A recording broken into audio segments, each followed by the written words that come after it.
Figure TV. Revolutionary salute. Revolutionary salute.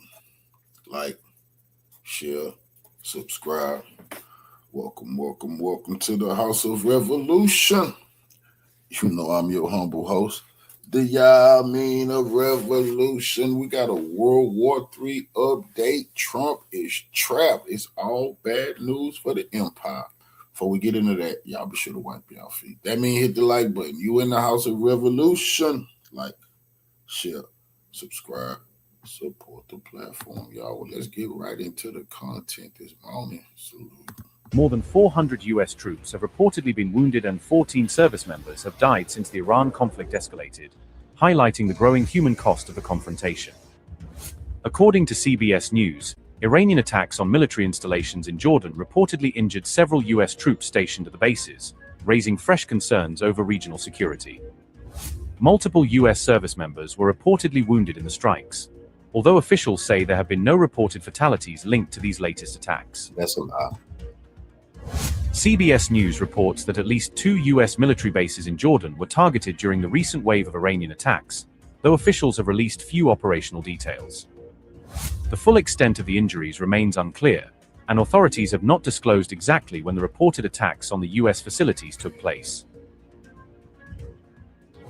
The Pentagon has not yet issued an official statement or responded to requests for comment regarding the reported Iranian strikes on the bases in Jordan. The overall U.S. military death toll connected to the broader Iran conflict has reportedly risen to 14, reflecting losses from multiple incidents across the region. One of those fatalities includes a U.S. Navy pilot who was killed earlier this month after military aircraft crashed into the Arabian Sea during operations. Officials say that more than 400 American service members have now been wounded since the conflict began, underscoring the escalating risks facing U.S. forces deployed across the Middle East.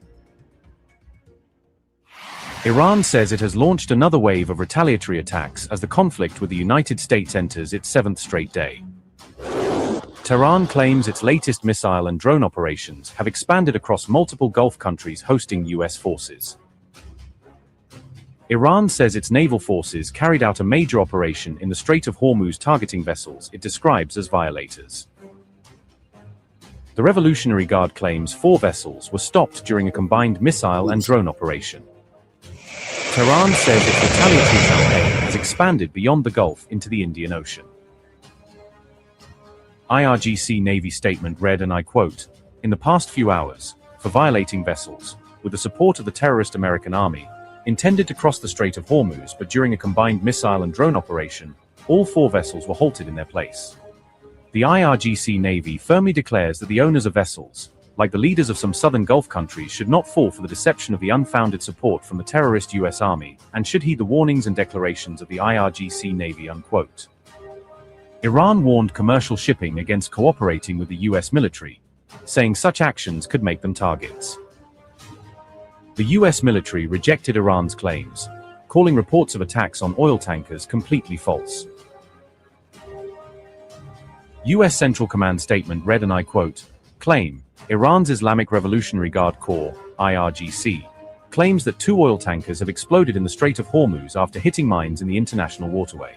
Fact, like most IRGC claims, this is false," unquote. Iran says it has shot down another American MQ-9 Reaper drone during the latest phase of the conflict. According to Iranian media, the drone was intercepted over Bushehr using newly deployed air defense systems. Iran says the interception marks the first major operational success for its latest air defense network. Tehran says it targeted a U.S. drone facility in Bahrain as part of its latest retaliation. Interior Ministry of Bahrain statement read, and I quote, "The siren has been sounded. Citizens and residents are urged to remain calm and head to the nearest safe place," unquote. Iran claims one of its strikes destroyed an artificial intelligence center linked to U.S. military operations. Kuwaiti air defenses were activated as missiles and drones were reportedly intercepted overnight. Tehran says several American military positions inside Kuwait were among its latest targets. Iranian media claims critical infrastructure in Kuwait was affected during the latest strikes. Reports circulating in Iranian media claim multiple Kuwaiti soldiers were wounded during the attacks. Tehran says its drones simultaneously struck American facilities across both Jordan and Kuwait.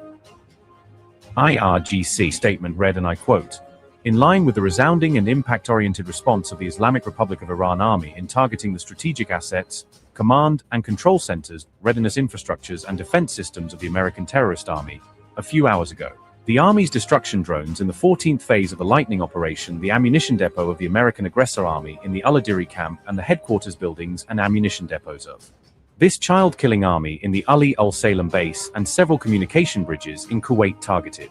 Al-Adiri camp is one of the important support and reorganization centers of American forces, and Ali al-Salem base is also one of the largest support and coordination centers for American air operations in the Persian Gulf region. In continuation of these attacks, the fuel tanks of the aggressor army in Al-Azraq base in Jordan were also targeted by Army drone attacks. Jordan's Al-Azraq air base has become a vital base for the United States due to its location, infrastructure, and deployment of modern military equipment and major American investment, which plays a key role in controlling the region and military operations in West Asia. The Army of the Islamic Republic of Iran, emphasizing that it is the heir of the zeal and sacrifice of the great nation of Iran, warns any power that wishes to test the will of the Iranian nation will face the determination and readiness of the armed forces and the heroic people of this ancient land, end quote. Reports citing U.S. officials say American personnel were injured during recent attacks on bases in Jordan. The conflict has widened as Iran claims operations stretching from the Strait of Hormuz to Jordan. Iran says its latest campaign now covers multiple theaters across the Gulf. American military installations remain on alert following Iran's latest wave of strikes. The strategic waterway continues to sit at the center of the escalating confrontation. With both sides intensifying operations, the regional conflict appears to be entering an even more volatile stage. U.S. forces carried out their 7th consecutive day of strikes against Iranian targets on July 17th. U.S. Central Command says the strikes were designed to degrade Iran's military capabilities and limit its ability to project force. Earlier, Iran warned that any further U.S. attacks would bring a very devastating response from Tehran. Iran reportedly unleashed a wave of retaliatory strikes against Arab states aligned with President Trump, taking action after 6 consecutive nights of U.S. bombing operations. The Islamic Revolutionary Guard Corps said its forces struck Salama and Ghanem Island in Oman as part of what it called the 13th wave of Operation Nosser II. The IRGC announced that its units destroyed U.S. surveillance radar installations in Oman, claiming those systems were neutralized during recent strikes. Iranian statements also assert that strikes inside Jordan destroyed multiple U.S. aerial refueling tankers and several fighter aircraft that were operating from bases in the kingdom. Tehran's forces claimed they struck U.S.-supplied HIMARS rocket units and their missiles in Kuwait, saying the mobile launchers were put out of action. Iranian reports further alleged that their strikes killed both Allied personnel and members of U.S. Special Operations Forces embedded with partner units. The United States, however, has not confirmed any U.S. troop deaths or the loss of Allied personnel in these reported strikes. State-affiliated Fast News Agency earlier published a list saying Iran would target Middle Eastern ports that the U.S. military uses for logistics and resupply.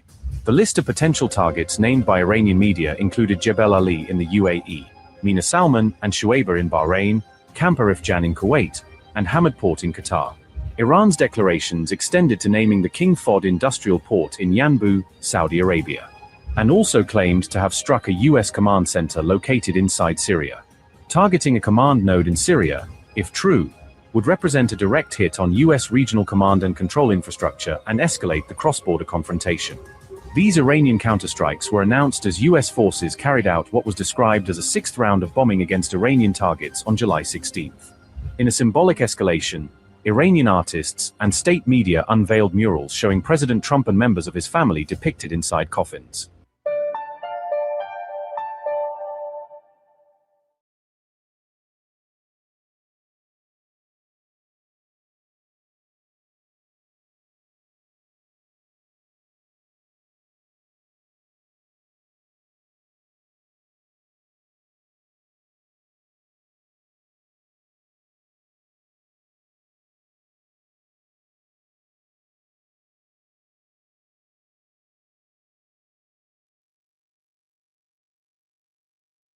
make Iran not want to do it.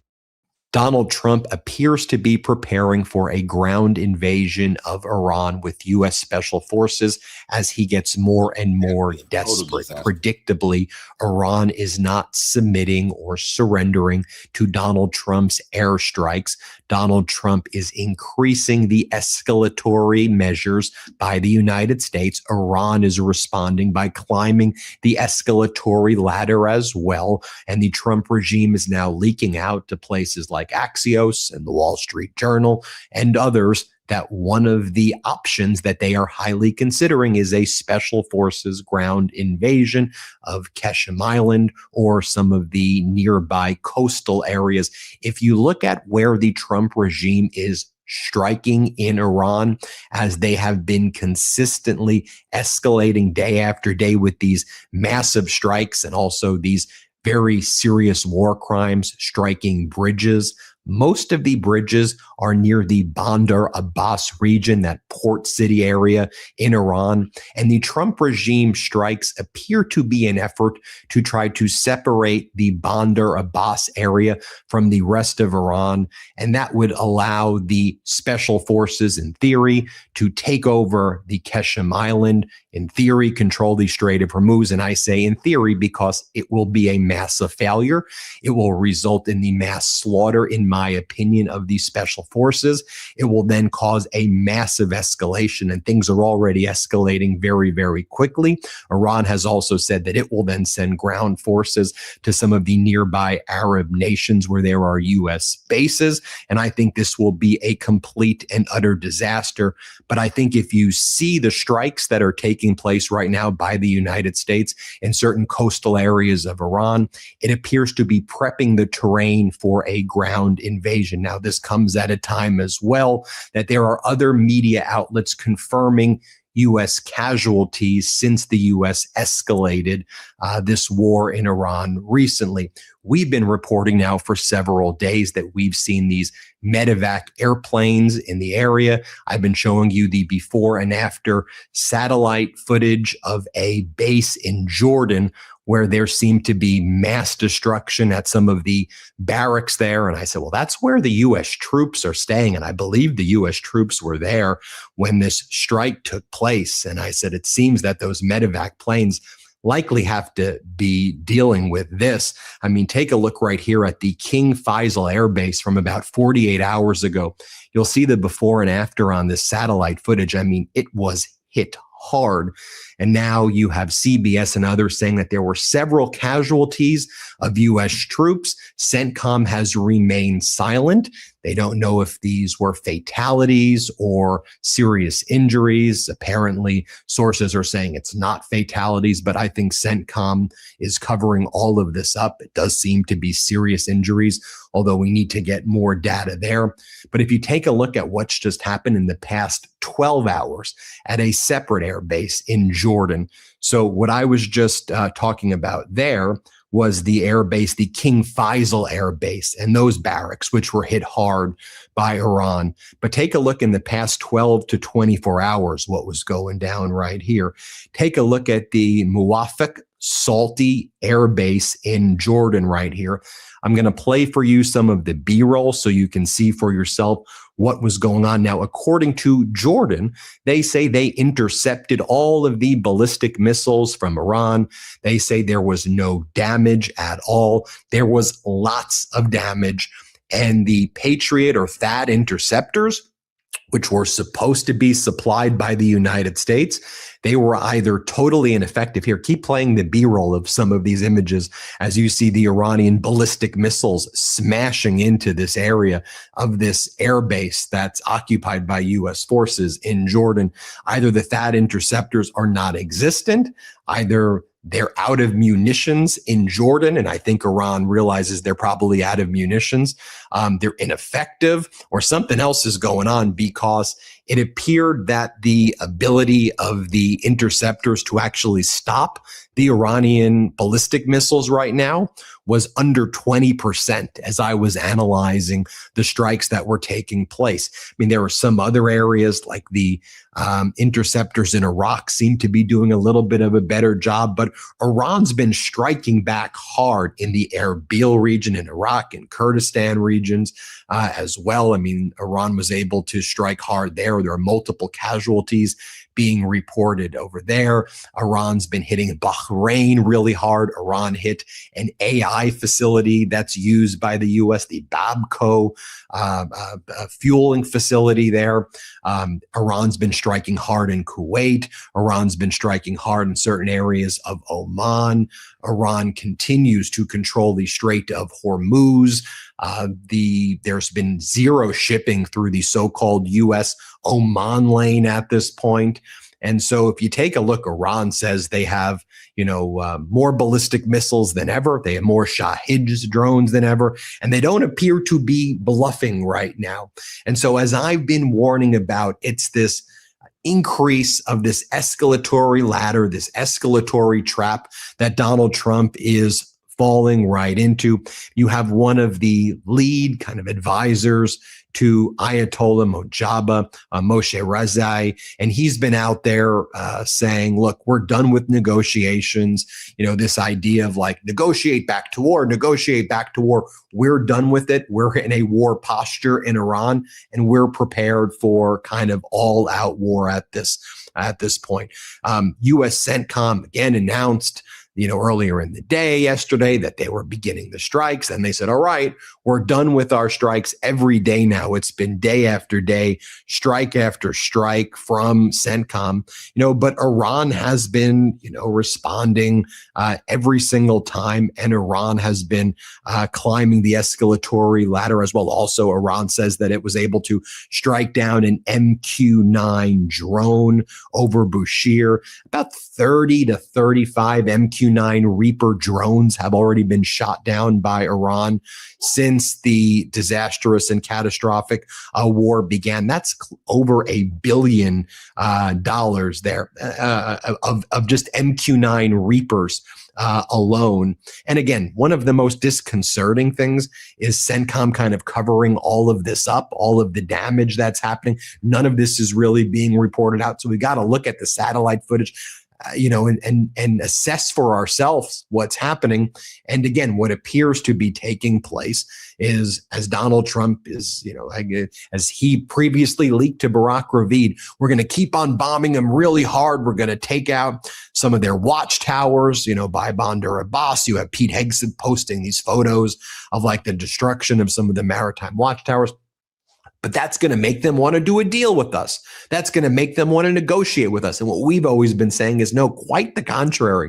It's going to make Iran not want to do a deal with you, and it's going to cause Iran to escalate in the region, which is what we're seeing now. Again, another big development I highlighted yesterday, Iran striking hard inside Saudi Arabia.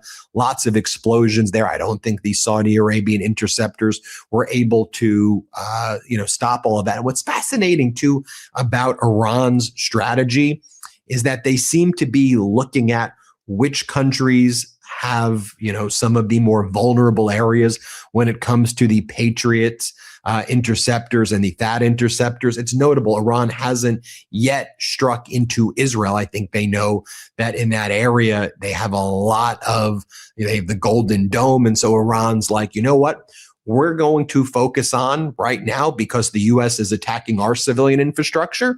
So we're going to attack your infrastructure in the region in areas that are far less guarded than Israel at this point. So we're going to strike the Arab nation neighbors and their interests where the American military bases are there. We're going to maintain control of the Strait of Hormuz. We've got the Houthis on standby in the Red Sea, ready to shut down the Bab el-Mandab Strait. They're also working with allied groups in Somalia, and they're prepared to do that, to choke off the Bab el-Mandab Strait upon, any moment's notice.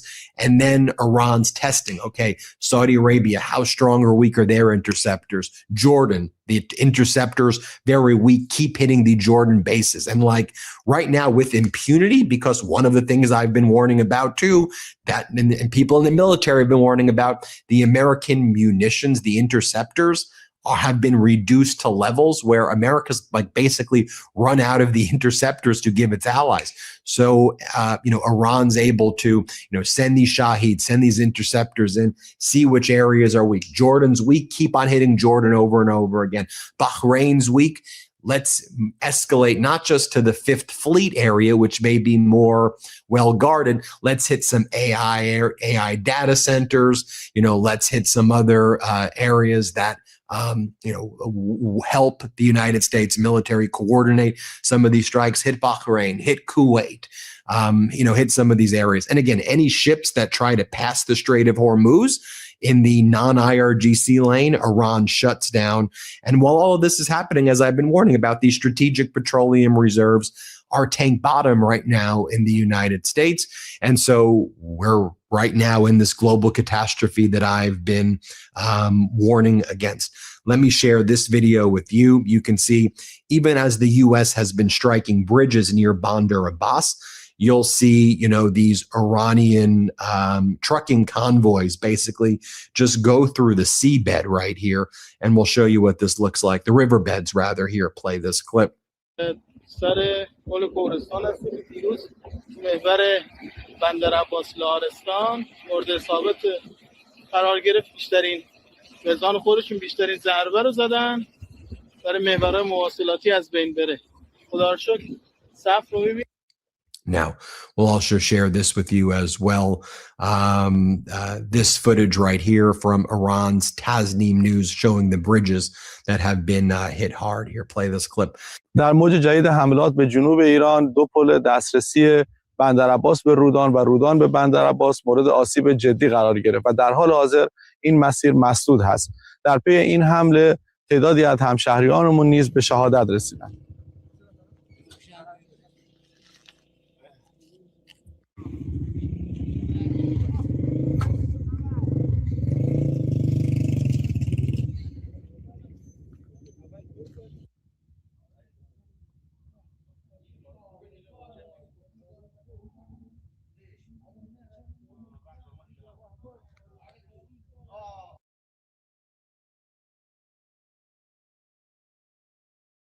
The U.S. has also now sent, as they continue to escalate, this evacuation order. U.S. Department of State, due to the high tensions in the Middle East, the security environment remains complex with the potential for unforeseen escalation. We remind Americans in the region of the continued need for caution and encourage them to monitor the news for breaking developments. Americans traveling in or through the region should also check with their air carriers to make sure their flights are still scheduled. Americans should reconsider travel to the Middle East, is what the State Department is saying. Let me just show you some of these Iranian Shaheeds buzzing over the Middle East so you can see. And Iran has thousands of these Shaheeds. They have thousands of the ballistics missiles, and they are ready to go. They have whole underground cities of this, and they are ready to go. Here, let me just show you this Shaheed so you can see for yourself. Here, play this clip.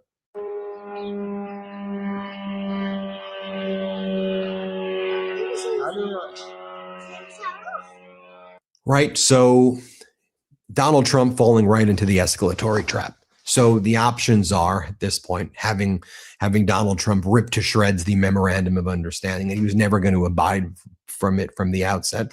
You either just go home and leave, which is what should happen. This is a catastrophic and unlawful war. The Trump regime is involved in terroristic acts. They've been killing children, killing civilians, just destroying bridges with civilians driving on them, engaging in absolutely heinous conduct. But the United States should just leave, get out at this point, or the next step, because Iran's not going to give up. These strikes are not making Iran surrender. In fact, all it's doing is Iran escalates. hit certain areas in Saudi Arabia, the first time they've hit Saudi Arabia since the very beginning of the war, which now, by the way, Pakistan is in a defense pact with Saudi Arabia. So Pakistan says, if you hit Saudi Arabia, we can't mediate. We have to take the side of Saudi Arabia. You have Iran escalating and saying, look, well, we're going to hit, certain, well, if you go after Bandar Abbas, we're going to go after some of the other ports in the other Arab nations nearby. We've got the Bab el-Mandab Strait we're ready to shut down as well. And so, Trump's running in this recklessly and carelessly. Trump's next step is, and you've been seeing a lot of these kind of neocons saying, do the invasion, take over Keshem, take over Keshem. So they prep the terrain around Keshem. They knock off the bridges around Bandar Abbas to try to cut off reinforcements getting into Bandar Abbas right there on the port, right there by Keshem. And in theory, the idea is you then put the special forces on Keshem. You say, we control the Strait of Hormuz. You probably then, send more B-2 bombers to bomb the Pickaxe Mountains, because they know that's one of the things that where Trump's like, we got to bomb Pickaxe, because they believe that could be an area where Iran may be developing, its nuclear program or potential capabilities. They bomb Pickaxe Mountain, and then Iran's going to respond if they do that by escalating, more than ever. So that's where we're at right now with all of this. We'll keep you posted every step of the way. I just want to kind of give you the update of where I think things.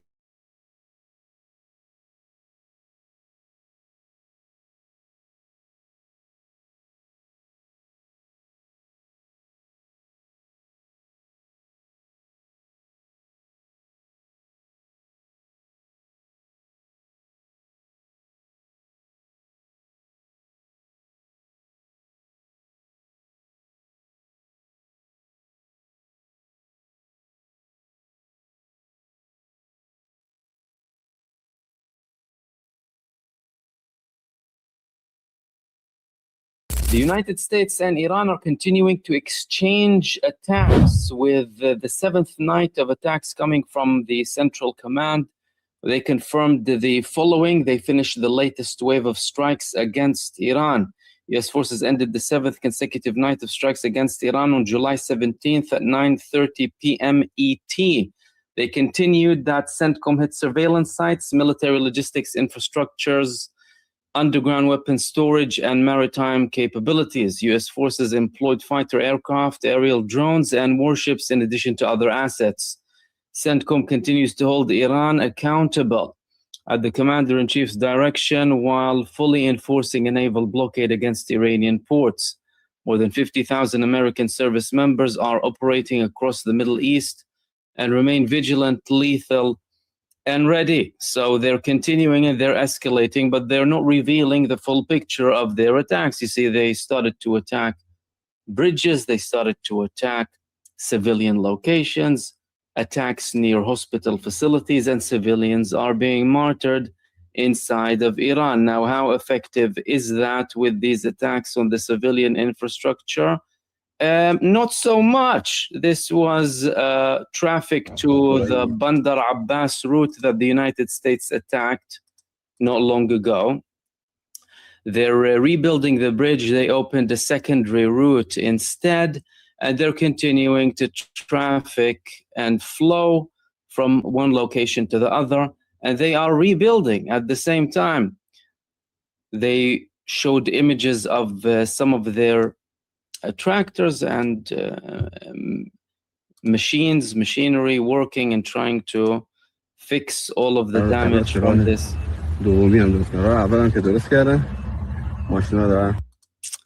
From the American attack, including other parts as well, like this one over here.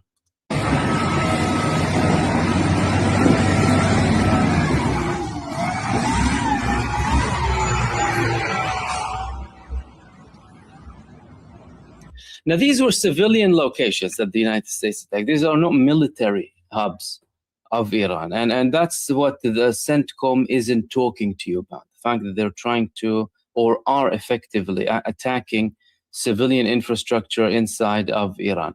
What did Iran respond with? Iran responded with waves that were described as waves 10 to 16 of their strikes against the US forces in the region and US assets and bases. Let's have a look at some of the footage that was published by Iran.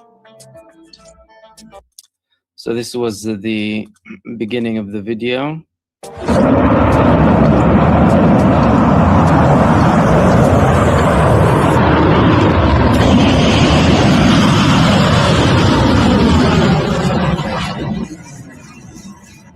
And they used Fattah, Khaybar Shakan, and Dhul Fiqar hypersonic ballistic missiles.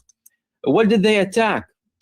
There were a couple of confirmations from the IRGC and Iran's armed forces about these Iranian retaliation strikes. So in response to the aggression, the IRGC said they targeted American sites and bases in Kuwait and Bahrain. And they also said that there were casualties too. US support center at Arif Jan base, the radar at Ali Salim base in Kuwait, and US facilities in Bahrain. The Guard confirmed that the US fleet fuel supply dock, its warplane assembly site, its intelligence data center, and US signals and communication center in the area had been destroyed. In detail, naval forces destroyed an American signals and comms center in Kuwait. The US Navy's fuel supply pier in Bandar al-Ahmadi, Kuwait, was targeted. In Bahrain, the Guard targeted the US warplane assembly base in Sheikh Isa and the enemy information data center in Bahrain, known as Battleco. The Guard concluded by addressing the countries that host US forces and whose territories allow them to launch aggression against Iran, saying that they should prepare to receive a response. Iran has been warning these countries for several days now, but it looks like it's falling on deaf ears because the United States is in effect doing what it wants from these countries to target Iran. There was also a more recent wave coming from Iran, as confirmed with videos to follow as well, of the 20th wave. The Revolutionary Guard targets the American base Al-Azraq and sends a message to the people of Jordan. The Guard said in a statement that the operation targeted fighter jet shelters and the large runway for aircraft to park at the base, noting that it resulted in the complete destruction of at least 2 fighter jets and 3 American aircraft and damage to other aircraft. I'll get to the evidence in a second, by the way. We have some footage too. To the Jordanian people, it is your religious and humanitarian duty to cleanse your land from murders of Muslims. Based on fatwa of all Islamic scholars from all schools of thought and sects, the blood of the infidel soldiers attacking Islamic lands is forfeit according to the statement that was launched by the IRGC. Now the bloody American army, which has killed hundreds of thousands of Muslims in Afghanistan, hundreds of thousands of Muslims in Iraq, and thousands of Muslims in Iran, Yemen, Lebanon, Libya, Sudan, the Philippines, and Palestine, is within your grasp. Therefore, it's your religious and humanitarian duty to eliminate them by any means, according to the IRGC, and to cleanse the Holy Land of Jordan from the murderers of oppressed Muslims, according to the statement. They also targeted bases in Kuwait and Bahrain, inflicting casualties as well. So in essence, Iran is calling for the people in Jordan to take action alongside the Kuwaiti people, and there's clearly a new campaign here happening from the Iranian side, where they're trying to push for a regional revolution to expel the US terror forces from the region completely. How will they be able to do that, and how is Israel included in this picture? You see, one question a lot of people are asking now is, why isn't Iran attacking Israel? Israel started this war by pushing the United States. Why isn't Iran focusing on Israel? And the first answer is definitely not out of reluctance to confront or initiate a confrontation with Israel. We clearly saw that when Israel breached the MOU in Lebanon and started to attack, when Iran initiated an attack against Israel. not because Israel attacked Iran, but because Israel attacked Lebanon. So for the first time in history, Iran implemented that equation. When historically, Iran was always viewing this as and they still are to an extent viewing this as a long-term battle, but they always preferred to have attacks against Israel through some of their allies. In addition to that, the United States and Israel are one. Anyone who doesn't understand this by now isn't really reading everything. The merger that's happening between the United States and Israel, Section 219 that was called before Section 224, and then they had to change it because it was so controversial, is in essence merging the Israeli army with the American army, and they're both now one. That's CENTCOM for you. The American army is the Israeli army. How is that relevant to Iran not beginning to attack Israel now? Well, it's because it's attacking the Israeli army closer to it. You start with the locations that are closer to you. The American bases in Arab countries are Israeli bases. It's Israel. And the priority of Iran is to eliminate every single base that gives Israel the strategic depth that attacks Iran. What would be the point of Iran launching attacks against Israel if the attacks are originating from Kuwait and Bahrain and from neighboring countries against Iran, and Iran would do nothing to try and stop these attacks from going against it? Your priority is to eliminate what's remaining from that threat against you. Furthermore, Israel as a country is still not attacking Iran yet in this round. The United States is doing that on their behalf. And it's about to get worse in the future, by the way, with the US-Israel military merger, in essence, that many are calling a thwart or a disaster to American democracy.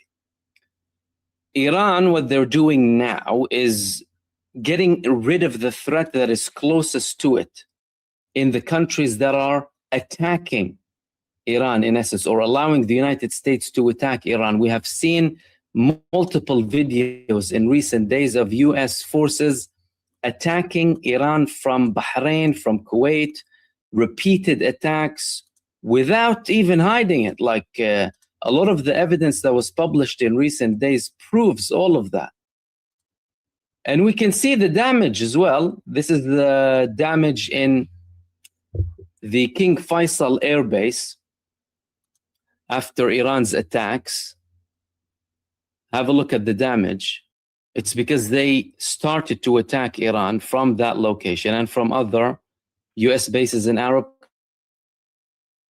And it's becoming more difficult, by the way, in recent days to monitor the satellite images. A lot of them are blurry.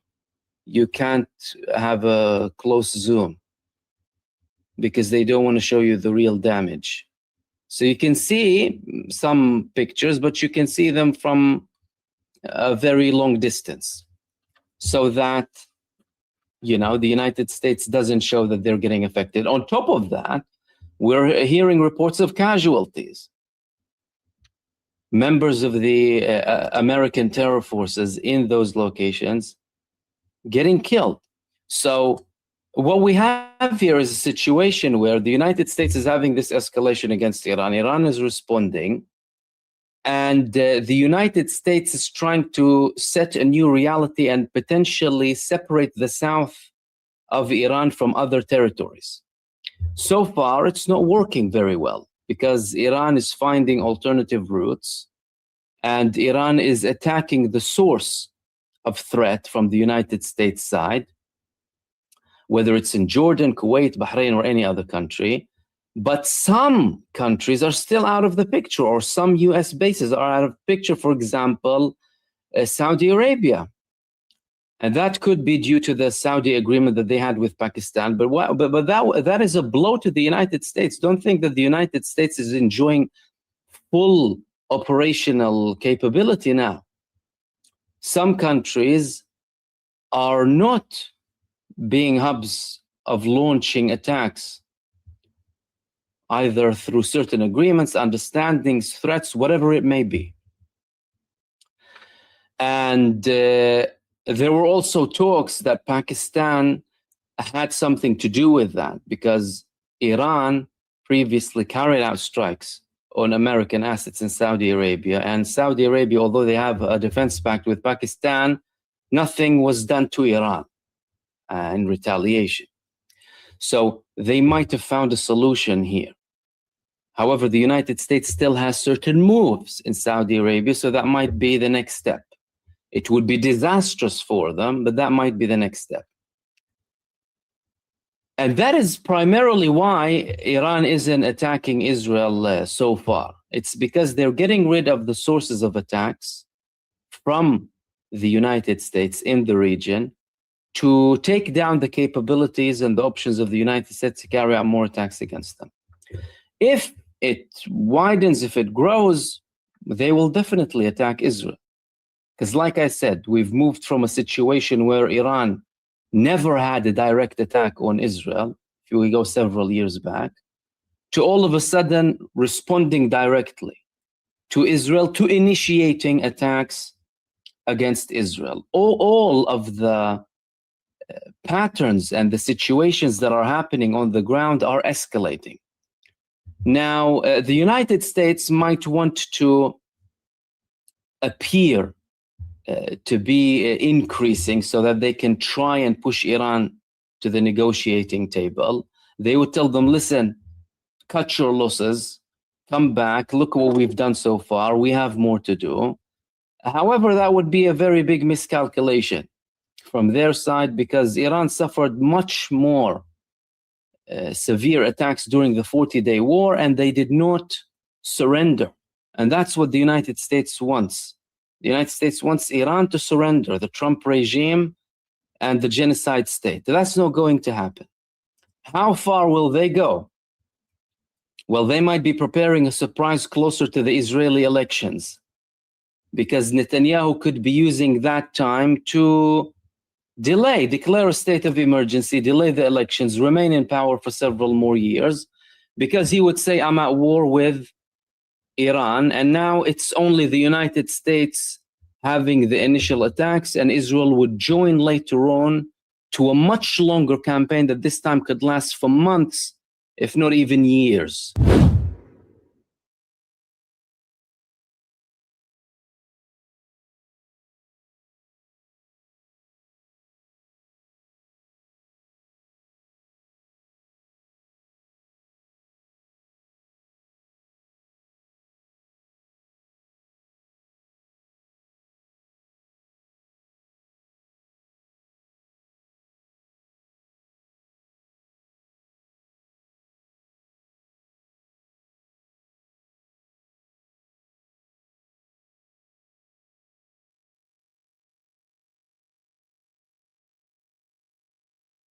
I don't just have bad, scary news for all of you today.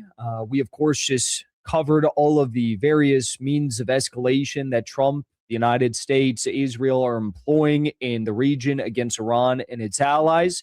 We also have to talk about what the last 24 hours looked like in terms of Iranian response to this U.S. aggression, because they understand that these red lines are being violated. It's becoming very clear that the idea that was floated by Ghalibaf, Pezeshkian, Arakchi, that the memorandum of understanding would be the end-all, be-all, and the final defeat of the United States was nothing but, effort to buy time for the U.S. to get the 82nd Airborne Division in the region, the Marine Expeditionary Units in the region, as well as more of these standoff munitions and air defense systems and drones in the region, okay? So let's take a look at what Iran managed to accomplish in the last 24 hours. And I do have to say that the United States has been doing a lot of damage. All of this started because the United States, during the funeral procession of Sayyid Ali Khamenei, thought it'd be a good idea to try and force through some civilian vessels through the Almani route in the Strait of Hormuz. Iran obviously responded by targeting those vessels, and everything kind of just escalated from there. It was like a domino, right? Everything fell down from there. We saw strikes on Iran, and then Iran responded, and now everything is just kind of falling apart. There's no salvaging this situation. We saw members of the negotiating team go to Muscat, Oman. That went nowhere, and it's falling apart. This is the end of the MOU and of whatever we can call this ceasefire. Trump has already declared war officially to Congress starting on July 7th. He said that as of July 7th, the U.S. is officially at war. He has 60 days before U.S. Congress can vote on a war powers resolution to stop his warmongering in Iran. So from the U.S. point of view, legally speaking, the U.S. is at war. They are bombing southern Iran, coastal areas in Iran. They're trying to do some softening strikes on Iran in preparation for what is likely going to try to be some sort of a ground operation, amphibious landing. Who knows? Now let's take a look at how Iran has responded, because they had some pretty big moves over the last 24 hours. Okay. So for starters, and this is really a lot of this happened late last night, Tehran time. We're going to be going in chronological order. So this would have been, late last night, July 13th, Tehran time, into the early morning hours of July 14th. And we also have more news coming in now, which I'll try to keep you all updated on as we sit here and speak. A lot of the strikes you're going to see, the reason why Bahrain was hit so hard and Kuwait is getting hit so hard is because we now have video proof that HIMARS were launched from Bahraini soil toward Iran. And we also have video evidence which has emerged showing the launch of missiles from Kuwaiti soil towards Iran. So they, of course, are the main targets of these Iranian retaliatory strikes. But also we have Hormuz action in the midst of it all. So for starters, this was at 10:37 local time in Tehran. As I love Middle East Spectator. As a sign that the Strait of Hormuz is open for business, the IRGC Navy blew up at least 2 vessels attempting to cross without permission. We had the UK MTO reports Iran struck a vessel 40 nautical miles off the coast of Yemen. So they are trying to go through this Yemeni route. It has been reported that IRGC have been deployed over the last 48 hours to drop mines in this Omani route that is being utilized by the U.S. Navy to try and get ships out of the Strait of Hormuz. The UAE Ministry of Defense announced that 2 UAE-linked vessels got hit by Iran, resulting in at least 1 death and 8 injuries. The entire convoy of U.S. escorted commercial ships is being targeted. And actually, a 3rd ship from the UAE was also targeted in those attacks as they were trying to exit through the Omani route. Then a little bit later on in the night, early morning again, Tehran time, this is going to be 3:14 in the morning on the 14th local time in Tehran. Sirens in Bahrain, ballistic missiles were launched. And Bahrain has had a day. You can say that. Bahrain has had quite a day. This will go down in history for Bahrain. Heavy explosions were heard more than 10 minutes ago in Bahrain. The sirens are very late. The missiles already hit. So already, late last night into the early morning hours in Bahrain, we saw that their alert systems for missile strikes were not working. Okay. We also saw strikes 5 a.m. in Kuwait. 5:20 a.m., another 30-plus missiles and drones launched at Bahrain in the past 2 hours. Explosions still ongoing. This strike right here was pretty insane. We had close-up footage from Iranian ballistic missiles impacting at King Faisal Air Base in Jordan. I don't know if we've seen a lot of strikes on King Faisal Air Base. I mean, most of the... Let me do a fact check here live. I believe that most of the strikes we've seen on Jordan were the Muwafaq Salti Air Base. So this is a different air base, right? The King Faisal Air Base versus the Muwafaq Salti Air Base. These are 2 different. So we have not seen a lot of attacks on the King Faisal Air Base. Most of the attacks that Iran has carried out in the Ramadan war were against the Muwafaq Salti Air Base in Jordan. And this is, this is getting pretty far from Iran. This is heavier missiles. Let's take a look at this video.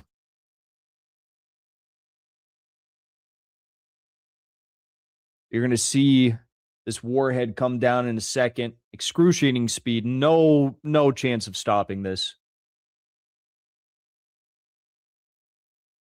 But even if they wanted to stop it, where are your air defenses? King Faisal Air Base, where are your air defenses? They are non-existent. Nowhere to be found. All right? So this was local time, 6 a.m.? No, this was... Okay, so this video came out this afternoon, actually, on the 14th, but it was from last night. I don't know the exact time. But early morning hours, late last night, somewhere in there, Jordan got absolutely smoked. And we have satellite photos to see exactly how much these countries got smoked and some of the things that were hit. As of this afternoon, we saw that drone command and control center in Bahrain was destroyed. We also see that a logistics warehouse at Al Adad Air Base in Qatar was destroyed. Command and control center for MQ-9 Reaper surveillance drones at the Ali Al Salim Air Base in Kuwait, destroyed.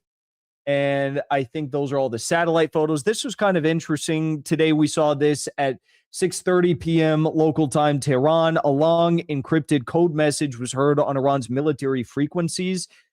I'm not even going to play it.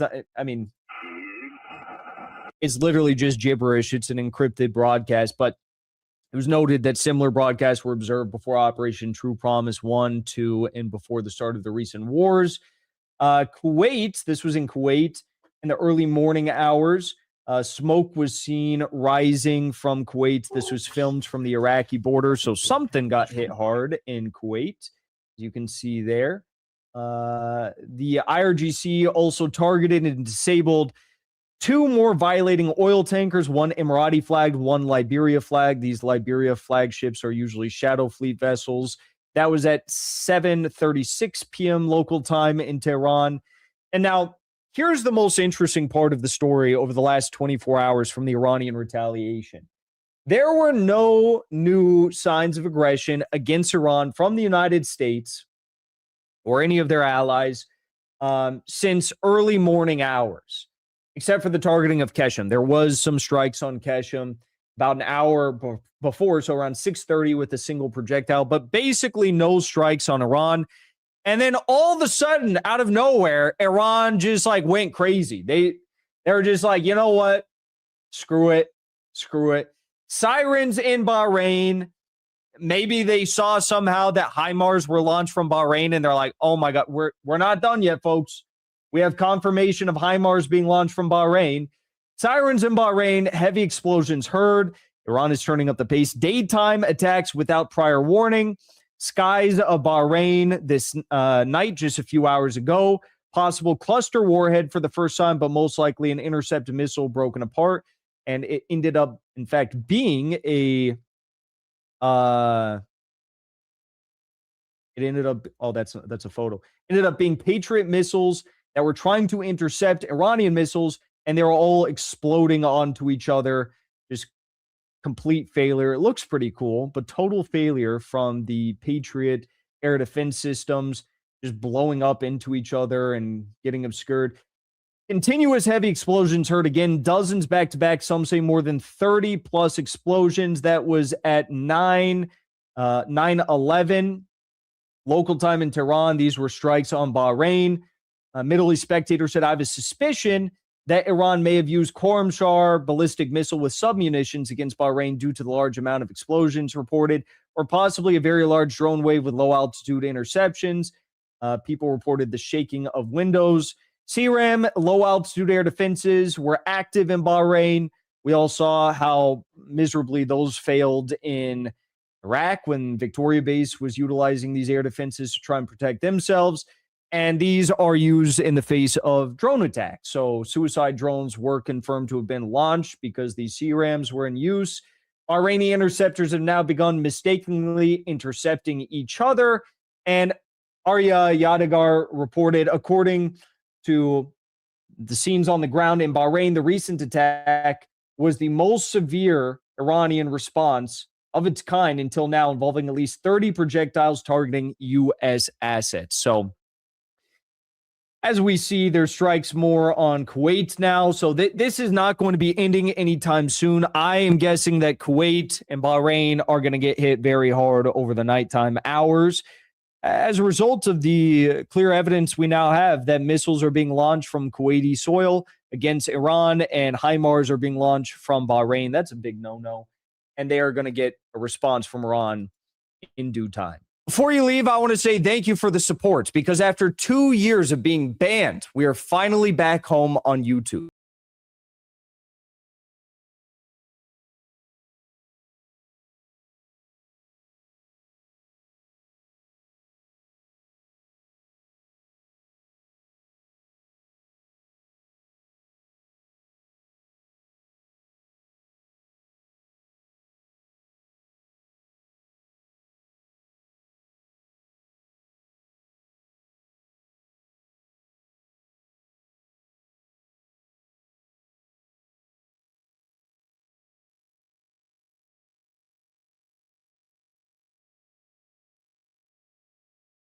Today's Saturday, July 18, 2026, and our dear friend Professor Marandi is here with us. Welcome back, Professor. Hi, Nima. Thank you very much for having me again. It's always a great pleasure. Yeah. Let me start with what is going on in the last 48 hours, 24 hours. What was happening? The United States was basically focusing on the city of Bandar Abbas, and they struck the exit and entrance of a tunnel, which is so important, one of the most important tunnels. They hit both sides in order to make some sort of problem for the tunnel. And the footage that came out today, it shows that the Iranians have already started and they're opening the tunnel. And the other point for them was the bridges. They're trying to isolate. The strategy is to isolate the city of Bandar Abbas, which they know, everyone knows that is of particular importance strategically for Iranian, naval program or Iranian naval base in the southern part of Iran. And the other attacks in Iran were, one of them was a Imam Ali missile base in Khorramabad, which is in the western part of Iran, and the maritime control tower in Larak Island in the southern, again, which was, the photo was shared by the Secretary of State, by the Secretary of War, Pete Hegseth. And the other one was the desalination plant. It was in the south of Iran. The United States hit that desalination plant. And we've heard some explosions in Bushehr, Darab, Khark, and Ahvaz in the western part of Iran. And in response, what was happening last night, Iran was somehow devastating the Iraqi Kurdistan. Looking at the mountain, it was all on fire. Everything was burning. Even you see the footages, you see the secondary explosions happening. I showed that to my audience last night. I did a video on that. And it means that they're hitting the ammunition depots in Iraqi Kurdistan. That was one of the, and today as we talk, there are missiles. Here you see the sky in Jordan. You see at least 8-9 missiles in Jordan, and they hit some targets there, and everything is burning there in Jordan. There are some reports in Kuwait as well, as you see here, that some areas, American bases or some military areas are burning in Kuwait. And Iran started for the first time to send some sort of warning to the United States and to the Kuwaiti government by hitting some targets, the desalination plant and power plant in Kuwait. This is what was happening so far. What is your understanding of the current phase of the war? Well, the areas that surround Bandar Abbas, the port of Bandar Abbas, these are all civilian sites that they bombed. Ordinary bridges, tunnels, and everyone who was killed, every single person who was killed were locals, and they targeted them on purpose. They saw cars crossing the bridge.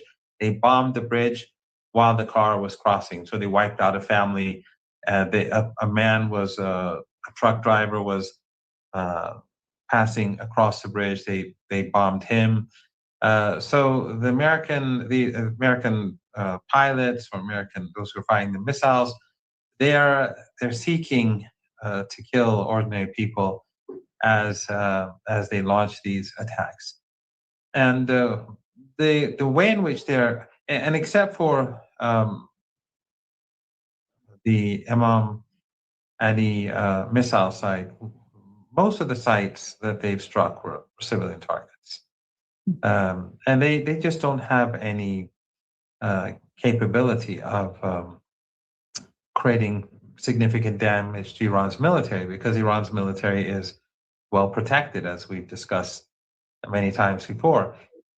The control tower for that Hegseth showed was a civilian tower that had nothing to do with the military. But these people just like destroying out of spite. They want to hurt Iran. They want to hurt the Iranian people. They want to demoralize the Iranian people. They've struck desalination plants. And the reason why Iran, after a lot of patience, has now begun to strike desalination plants in Kuwait is for two reasons. One is Kuwait has been, most of the strikes, the country that is most complicit right now in the attacks on Iran is Kuwait. They're giving the most assistance to the United States, and there's a huge U.S. presence there. And there's a large U.S. force there that is stationed there for a potential ground attack at some point. So one is because of the role that Kuwait is playing. The second is because they've been targeting desalination plants, they've been targeting hospitals, they've been targeting children's hospitals, they've been targeting bridges and tunnels, all civilian, all the cars that you see stuck, they belong to ordinary people who work in factories going back home, people who are taking their kids to a hospital in another city. These are the victims of U.S. aggression. So based on what we're hearing from the Iranians, the Iranians are going to begin hitting harder. And I think increasingly they're going to start targeting critical infrastructure, because the Americans are striking Iranian critical infrastructure, and the Iranians want to make sure that they don't get away with it. So we have to remember, Iran did not start the war. Iran did not restart the war. Iran did not initiate escalation. But Iran has said many times, and I said this during the 40 days of war, the Ramadan war. I'm sure you recall, I repeatedly said that these countries, if this war escalates, these countries will be destroyed. These are tiny countries, they're deserts. Saudi Arabia is large, but it is also mostly desert. All of their key assets are right in front of Iran. It doesn't even, someone was saying they want to build pipelines. I mean, first of all, if they build pipelines, it'll take years. But the assets are here. They're still right in front of Iran.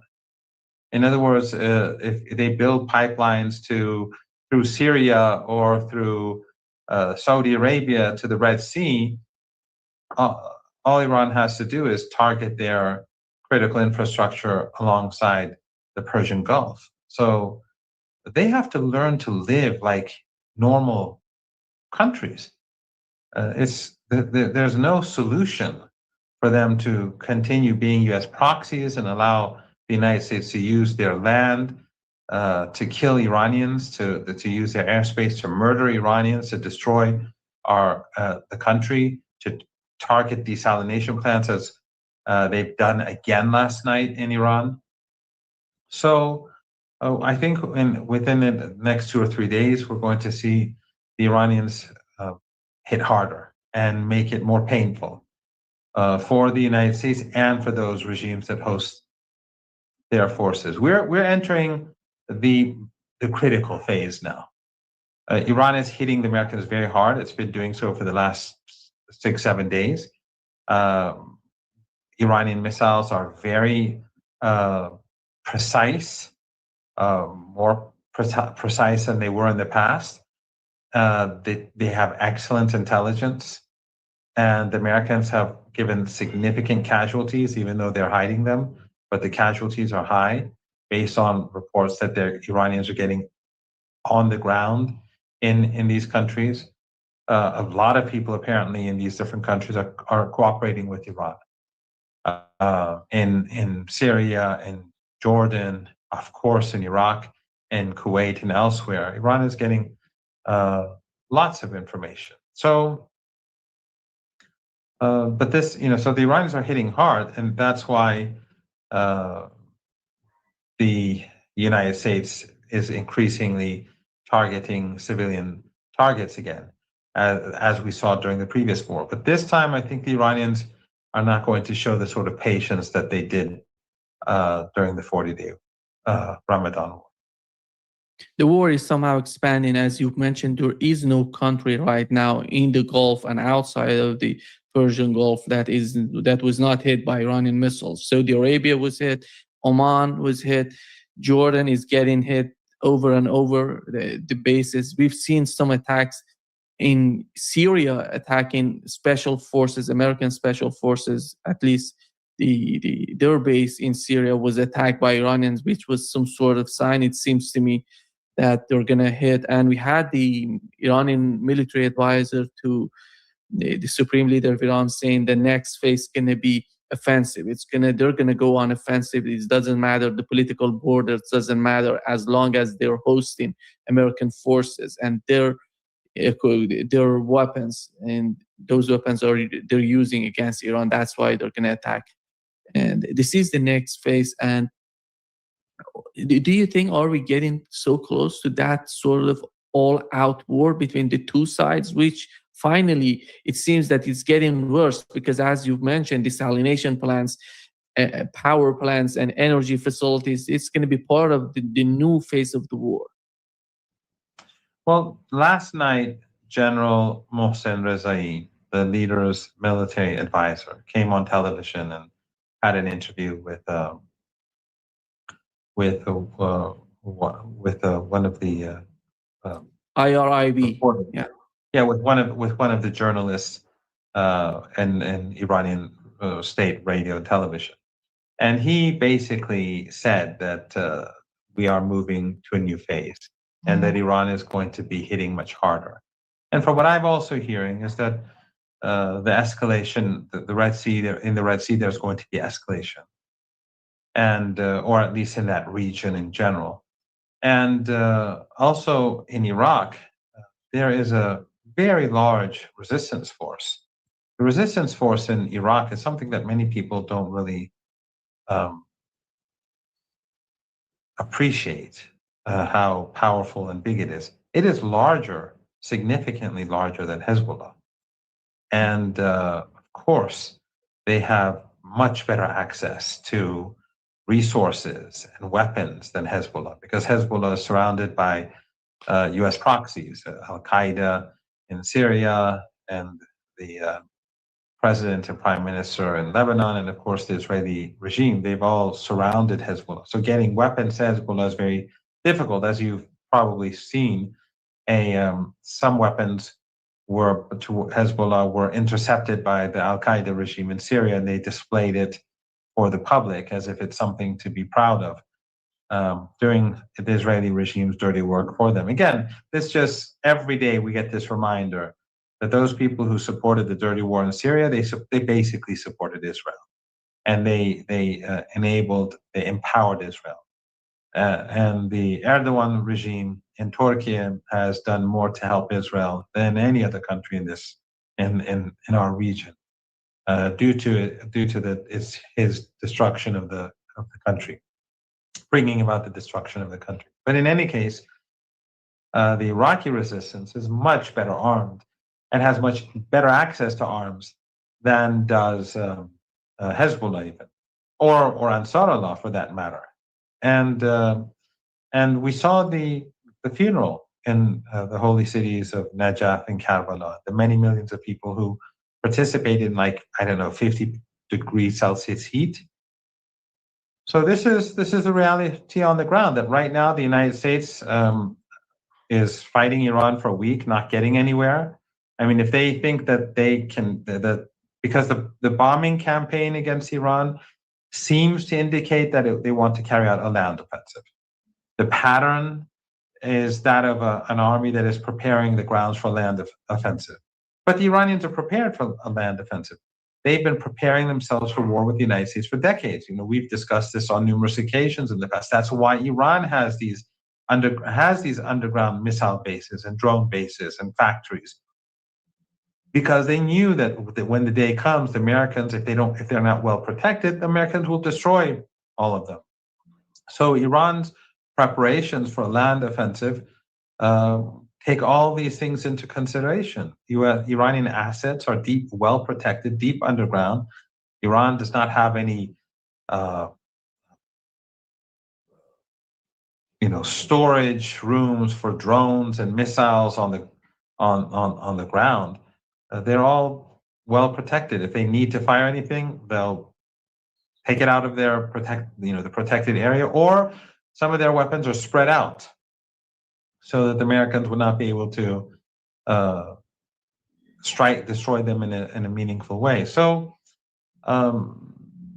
as we speak, after a week of fighting, the Americans have not had any success. If they carry out a ground offensive, the Iranians are waiting for them. They'll let them take some territory, and then they'll just keep pounding them from everywhere. And in this weather, to me, it sounds insane for the Americans to carry out such an attack.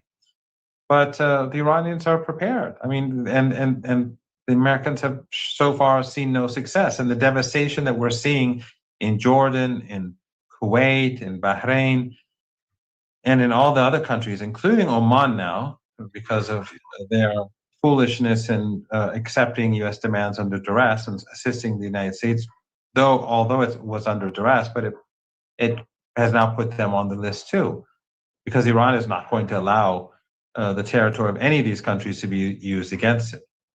So the United States has failed so far, but Iran has not expanded its missile strikes. It has not expanded its target list to include critical infrastructure. And Iran's allies have so far been relatively quiet. And they've been preparing themselves just as Iran has. The assessment is that the United States is mostly using Jordan to attack Iran. You've mentioned Kuwait, but out of, putting the Kuwait aside, which country is participating and cooperating with the United States the most after Kuwait? I'm not quite sure, but obviously Jordan is playing a very important role. But all of them are involved. I mean, Saudi Arabia's airspace and air bases are used by the Americans for attacking Iran. But so far, the Iranians have showed restraint towards Saudi Arabia, but that won't last long anymore. I think we're coming to the end of Iran's patience. I think that I know that none of them have refrained from cooperating with the United States. But I think there are multiple issues that Iran takes into account when it starts striking the American bases. But Kuwait has played an exceptionally dark role, and so has Bahrain. Of course, the U.S. base in Bahrain is huge. It's extraordinarily large. I've never seen it myself, but Iranians that I've spoken to say that it's a huge base, and that what the Iranians are doing is they're destroying all of the assets that the United States have brought to the region that they could use if they want to initiate a ground offensive. So all of the Iranian missiles and drones are carefully, all of the missile and drone attacks are carefully designed to destroy piece after piece of the U.S. war machine. Yeah. Here is the new statement by IRGC just moments ago. After several days of fighting against our armed forces and receiving crushing responses to Trump's aggression, and realizing that the Iranian armed forces had become much stronger than the first day of the war, instead of honorably accepting defeat and admitting to his repeated miscalculations, he took a new approach by fleeing the battlefield and attempted to hide his defeat in the military confrontations by committing war crimes. The United States tried to maintain its position by carrying out destructive attacks on hospitals, bridges, railways, airports, ports, telecommunications centers, and so on, killing civilians instead of fighting on the battlefield like real men. Since there is no international institution to prevent these barbarities of the US military, there is no other way than to implement the Quranic command. So whoever attacks you, attack him in the same way that he attacks you.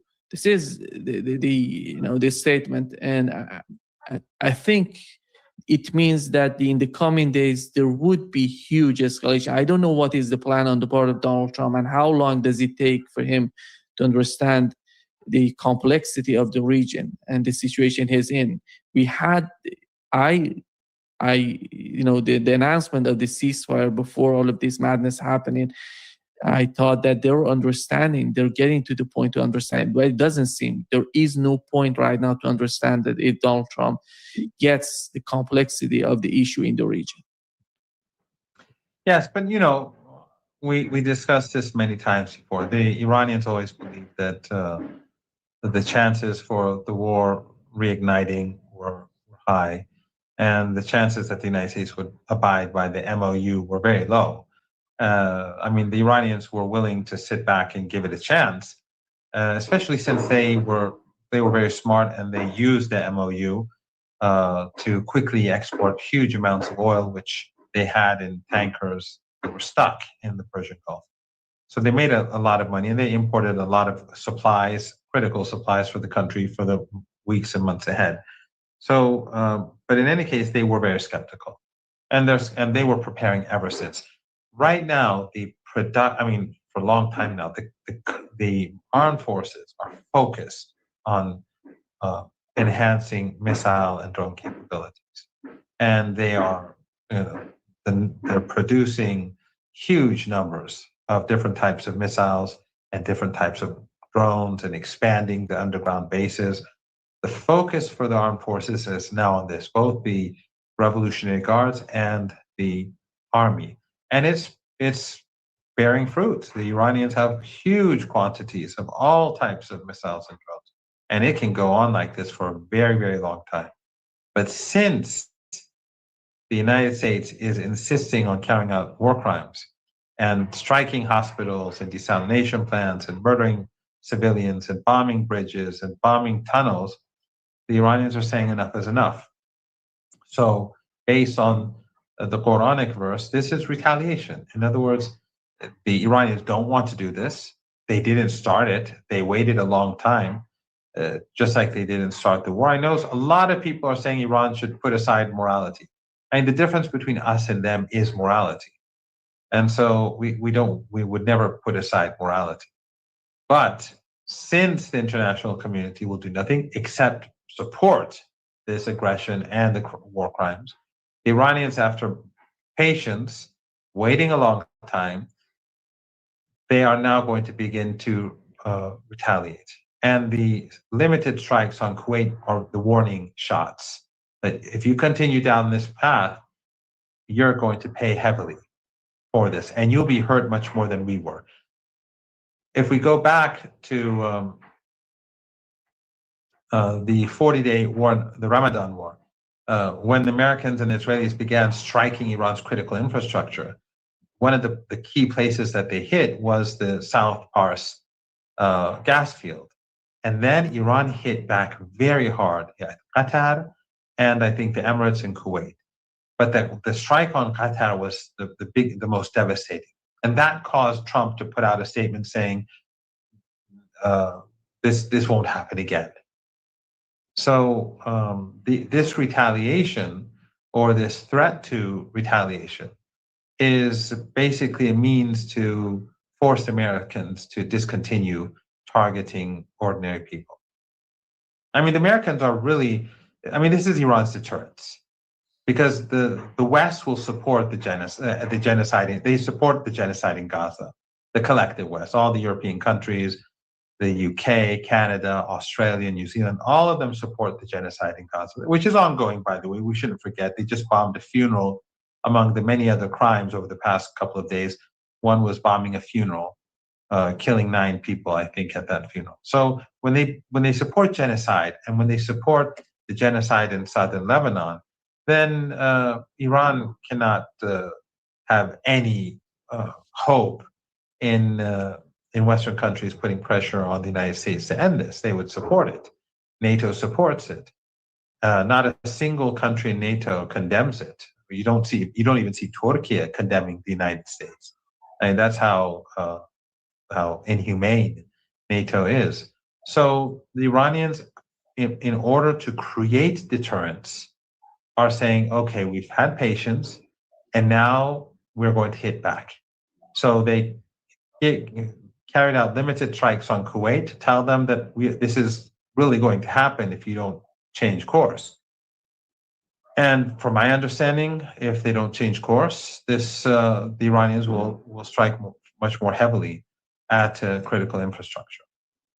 Yesterday, we had multiple reports from the Strait of Hormuz. Some of these tankers were hit by mines. Some of them were hit by drones and missiles from Iran.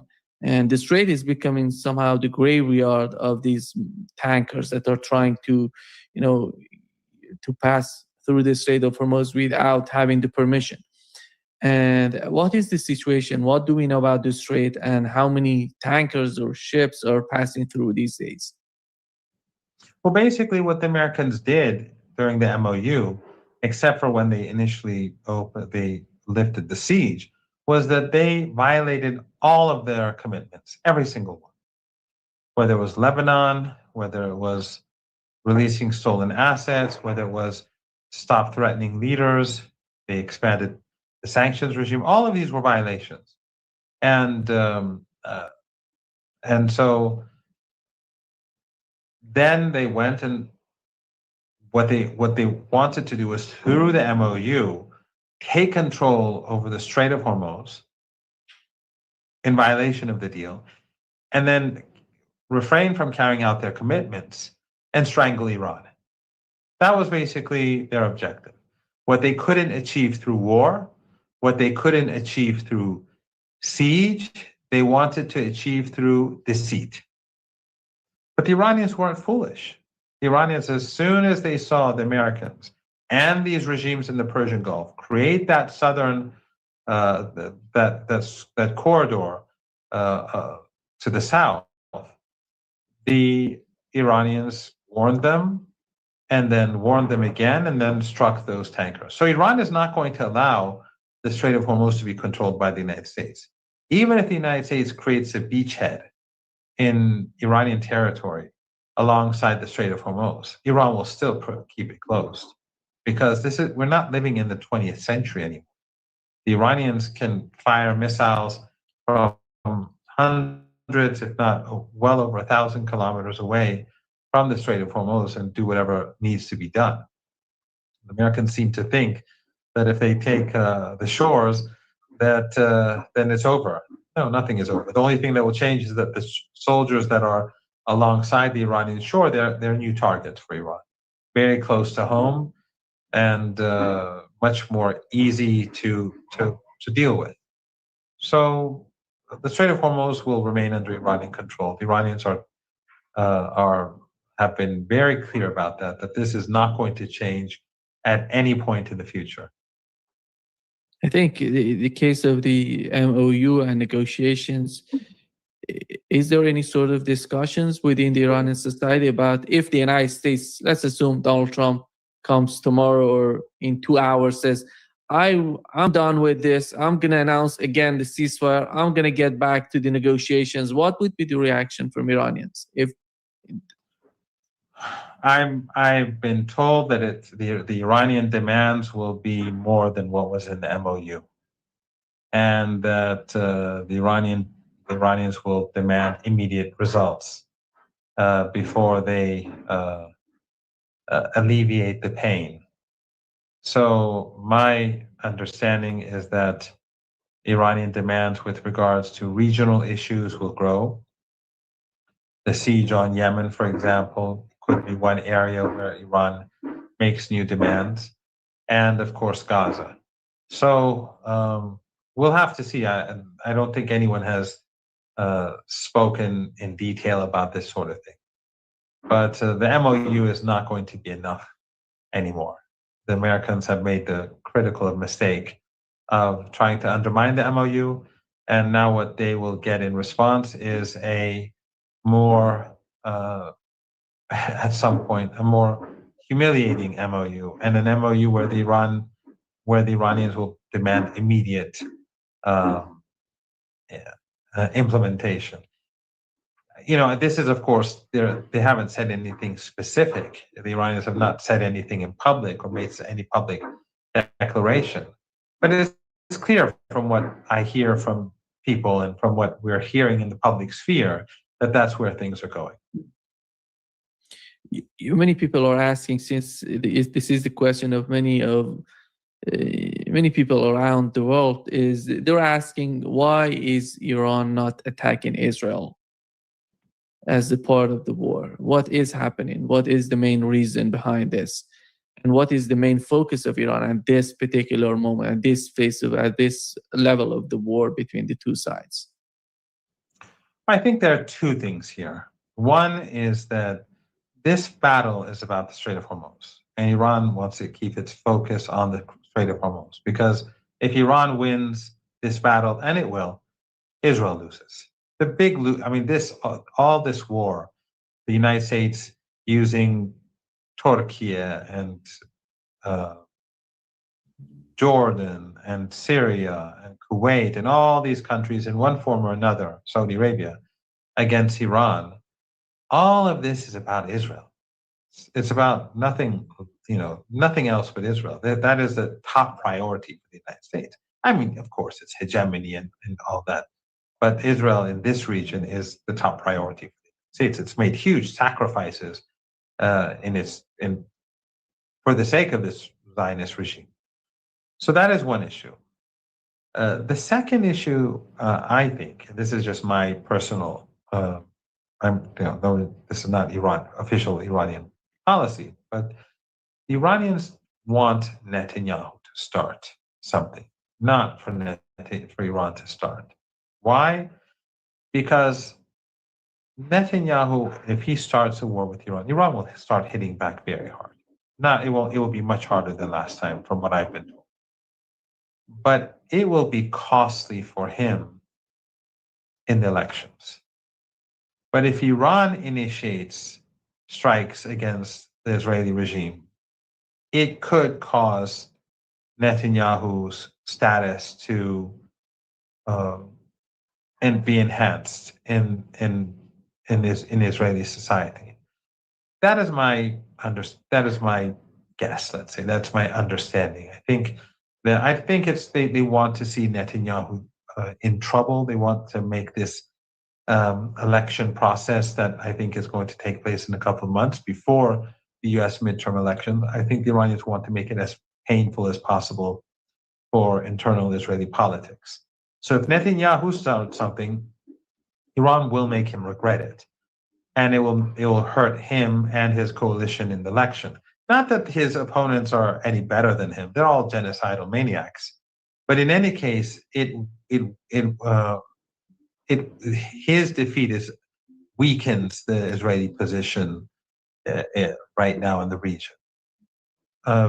So I think that's more or less it. But also the focus is on the Strait of Hormuz. Right now, the battle is over who controls the strait. Because the Americans know that if the Iranians control the Strait, they have to adhere to the demands of the MOU or the MOU plus that will come later. If they gain the Strait of Hormuz, then the United States will not comply by anything. So this is for Iran the number one issue. J.D. Vance, in his latest interview or podcast with Joe Rogan, mentioned that there are two forces in Iran, totally different. One of them is pragmatic, the other one is radical. And the pragmatic part wants to make a deal with us. And the reason that we're fighting, because those radicals are attacking the tankers in the region.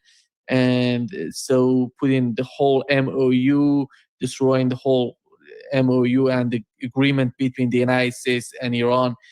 It wasn't, he wasn't, Joe Rogan didn't push back on him and mentioning the clause, the paragraph 5 of the MOU. But after all, this is the perception. This is the way they want to, to describe the situation between the United States and Iran. They want this way to be understood on the part of people in the United States. This is the official rhetoric, the official narrative on their part.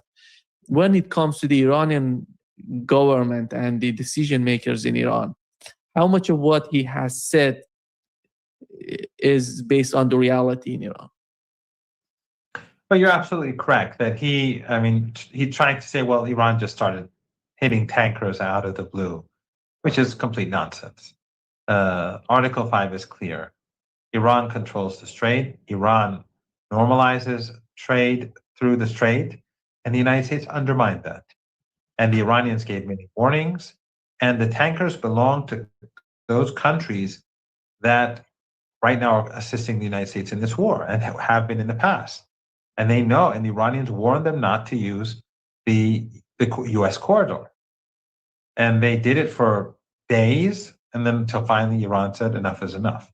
And it's not only, so it was the Americans who violated the deal, but it's not the only violation. As I said, the Americans violated all the different elements in the deal, threatening Iranian leaders, not forcing the Israeli regime to retreat, and expanding the sanctions regime, reversing the lifting of the sanctions on the Iranian oil exports, refusing from turning over Iranian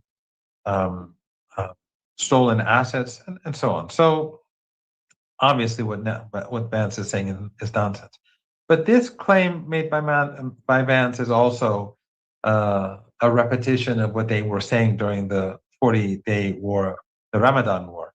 If you recall that back then they were saying it's unclear who's in charge and who. That's all nonsense.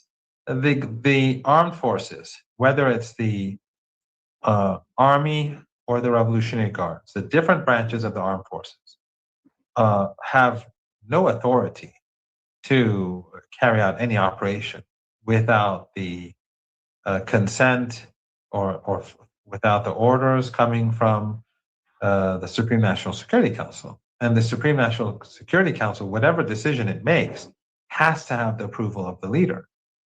So if the army or the guards fire a single bullet, they have to have permission for that. So this is basically not. They have to have a mandate. So that's nonsense. The Iranians showed patience. The Americans were dishonest, as expected.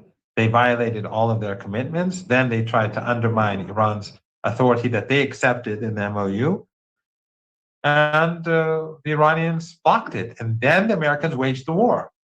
So why are they bombing bridges? Why are they bombing hospitals? Why are they bombing desalination plants? Why are the Americans bombing tunnels for ordinary people are using? What does that have to do with a handful of tankers? And also, the Americans bombed an Iranian tanker twice. They bombed it again, I think, yesterday, one of Iran's tankers. That was not even near the Strait of Hormuz. It was, I think, near Khark Island, which is to the north of it was actually moving away from the Strait of Hormuz, deep inside to the north of the Persian Gulf. The ships that Iran struck were those passing through the strait. without permission, without consent, in violation of Article 5. Ships that countries in the Persian Gulf owned, Saudi Arabia, the Emirates, and I think maybe Kuwait. So again, that's all nonsense. That's propaganda put out there to justify their position. But what Vance said, Nima, I think there was a lot of. I said that I think there were some important things there. I think Vance is trying to distance himself from Trump and trying to present himself as someone who doesn't want war. But he also implied that the Israelis are against him, that the Zionist lobby is against him, that they're trying to depict him as an anti-Semite. So now it's becoming, in order to make yourself popular, you have to say that the Israelis are out to get me. That I think is important. I'm not saying that he's going to do anything fruitful. He's going to be of any use. He's, and when he speaks about the Iranians, the hardliners, and that's basically he's trying to keep within the boundaries of Trump's narrative, but also distance himself, and also make himself more popular by saying these Zionists, these paid people are trying to discredit me because I want peace. But also in addition to that, you see the defense budget being blocked by the Democrats. You see roughly half of the Democrats opposing the annual military support for the Israeli regime. Things are changing in the United States. Things are changing. It's not because the Democrats are any better than the Republicans. It's because the people have changed. Americans have woken up. Jews, Christians, Muslims, they're waking up. And in the Democratic, among Democrat supporters, independents, it's more rapid than among Republicans, but even there it's changing too. So this, I think, is going to make it much more difficult for Trump to sustain a war with Iran, especially if Iran begins to increase the pain. When the markets close, and I hate doing this, but right before the markets close, I checked the price of oil, and it was going up, and it's nearing $90. I think that if this continues next week, it will go much higher or significantly higher, especially if Iran does escalate, then it could go very high, very fast. And, many people have said this on your show before. I've said it before. The shortages have not gone away. The 4 months of war and siege, they've created huge shortages. The brief period when the Strait of Hormuz was open did not compensate at all for the shortages, especially, in some respects, they were able to take more oil from the Persian Gulf compared to other products. But so the shortages of other goods are even worse than they were when the MOU was signed. With regards to oil, I think now it's probably worse than then, because whatever gains they made over the whatever extra oil they were able to extract from the Persian Gulf, that has been canceled, more than canceled, by the fact that over the past week the strait has been literally shut. Do you see any scenario under which the superpowers or important countries like China and Russia, or maybe other regional countries, maybe Pakistan, doing something? Because we have received some reports that Pakistan is trying to communicate with Iranians. They're sending, as time goes by and these attacks are happening, the Trump administration, on the other hand, is sending some sort of messages to Iranians. And how do you see that? The communication, and the other one is the participation or some sort of role of other countries, important countries in the region, which we know, for example, China and Russia, they have good relationship with Iran, with GCC countries as well. That could be influential. But on the other hand, you see this hostility continuing in Ukraine between Russia and the United States. There is no solution in Ukraine right now. Basically, everything is on the battlefield, fighting each other. And is that going to be the case in the West Asia between Iran and the United States, or the situation is somehow different because of the importance of the Strait of Hormuz? At the moment, I don't see anything happening. I'm sure messages are going back and forth between Iran and the United States. I mean, it's been going on for 47 years. So that's normal. But I don't see how a third party is going to change anything. At the end of the day, it's the United States that has to make a decision. If anything, the countries that are hosting US bases have more influence over the United States than anyone else. They are the ones, the regimes in Kuwait and Bahrain and Qatar and so on, Saudi Arabia and the Emirates and Oman. They're the ones who have to put pressure on the United States to bring an end to this, unless they want this to continue. If they want to see this continue, they're going to pay a very heavy price.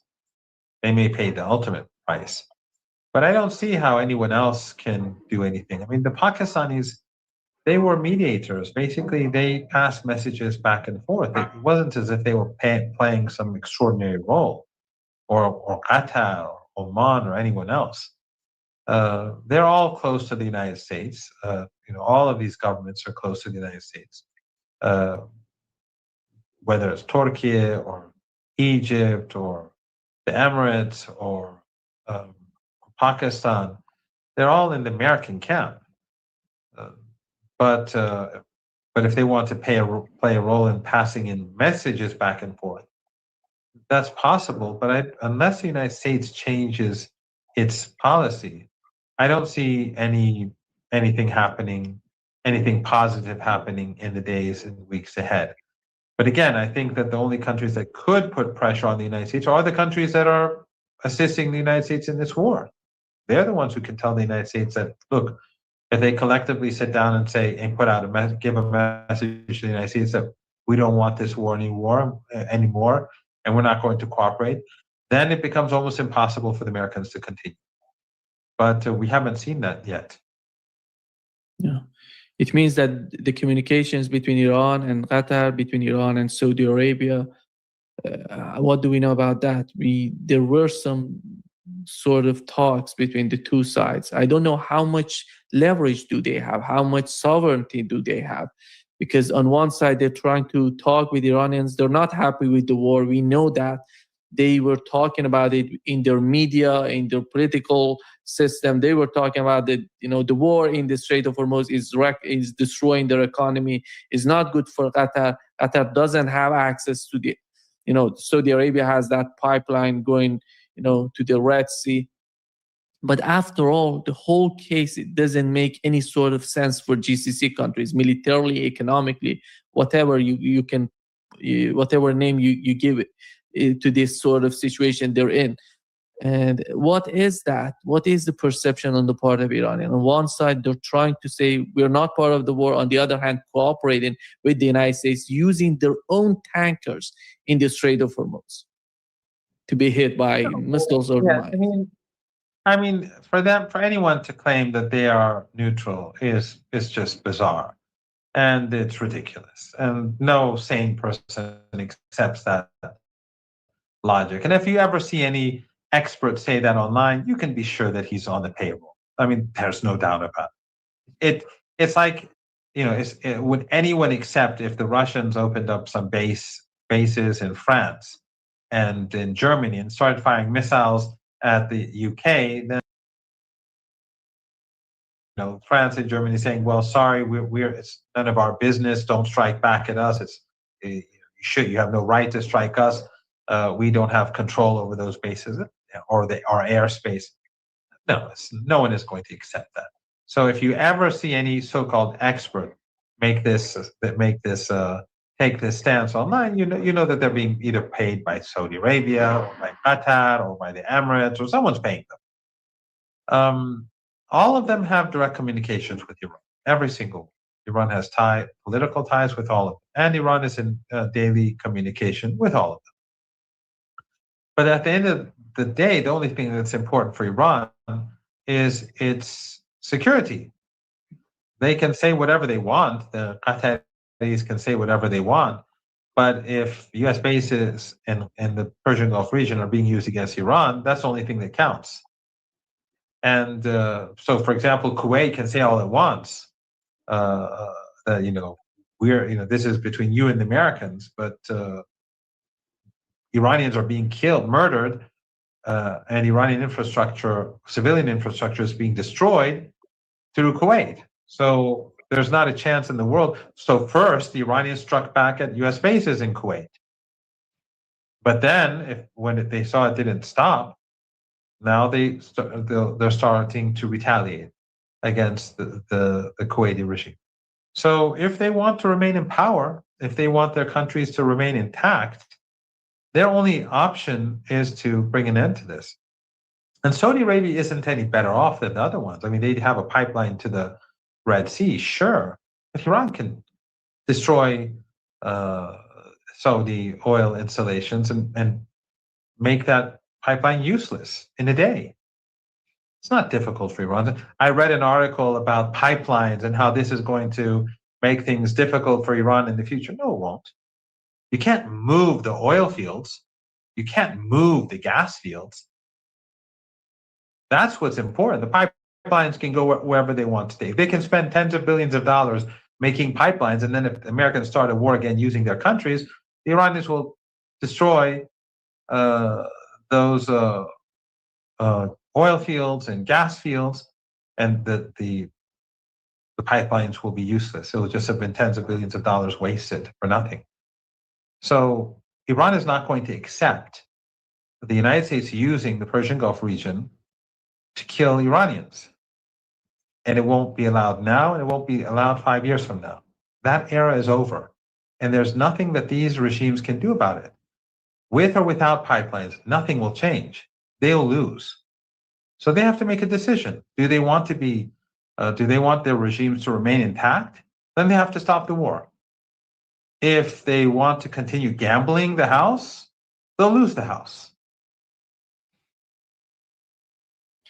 I assume that we know that Azerbaijan has, they're cooperating with Israel, with the United States. I don't know, in the eyes of these attacks in Iraqi Kurdistan, what is the concern on the part of Azerbaijan, and what is the communication between Iranian government and Azerbaijan? We know that they're talking to each other, and they understand the Iranian position, and it's not just about the two governments. The cultural ties between the two are so deep, in my opinion. And what is your understanding of that? Well, the public in the Republic of Azerbaijan is very close to Iran. And it's only through a dictatorship that they can keep control over the people. But right now, I don't think they're doing much against Iran, at least overtly. During the 12-day war and during the Ramadan war, the 40 days of fighting 4 months ago, they were assisting our enemies. But now, since the airstrikes are limited to the south and the Israeli regime is not directly involved, our borders with the Republic of Azerbaijan are quiet. So, of course, they continue to collaborate with the Israeli regime. They send oil. Aliyev and Erdogan are business partners with Netanyahu. And they continue to be business partners, and they assist the Israeli regime that way. Erdogan has helped the Israeli regime throughout the genocide, and so has Aliyev. But with regards to collaborating to strike Iranian territory, that I have not heard of during the recent fighting. I don't think they've done anything that would constitute a direct military assistance to the enemy. Yeah. Thank you so much, Professor Marandi. As I was just watching one of the footages from Jordan, it means that the attacks are happening in Soleimani in Iraq. The fire is going on right now, and the two attacks, at least two targets were hit directly in Jordan. The footage just came out, and the war is going on. Nima, in the Kurdish areas in Iraq. You see all these bases act. Does anyone in their right mind believe that the local Kurdish authorities did not know of these bases? All these underground, all these weapons depots. We saw one that blow up, explode yesterday near. So the government in Erbil allowed these terrorists to develop all these military bases and to create all these ammunition depots, huge ammunition depots, very close to towns and cities, threatening the civilian population of northern Iraq. And so they allowed them to do this. No one can say that they did not know. They are fully informed of what's happening. And they too, if they continue down this road, will pay the price. They will pay the price. Iran will not allow that local government to exist anymore if they continue behaving this way. Iran will work with the Iraqi central government to change the status quo and to even change the constitution so that this will never happen again. So if it's these countries are working, these entities, these countries in the Persian Gulf, and Jordan, they're working for the United States. They're working to promote the interests of the United States. And the Kurdish local government in northern Iraq is doing the same. They're working for the Israelis and the United States against their own interests. They bet on the wrong horse, as they say in the West. And they thought that Iran would lose, and so did Aliyev, and so did, I suppose, Erdogan, and so did the regimes in the Persian Gulf. And they didn't lose. And Iran didn't lose, nor did the Axis of Resistance.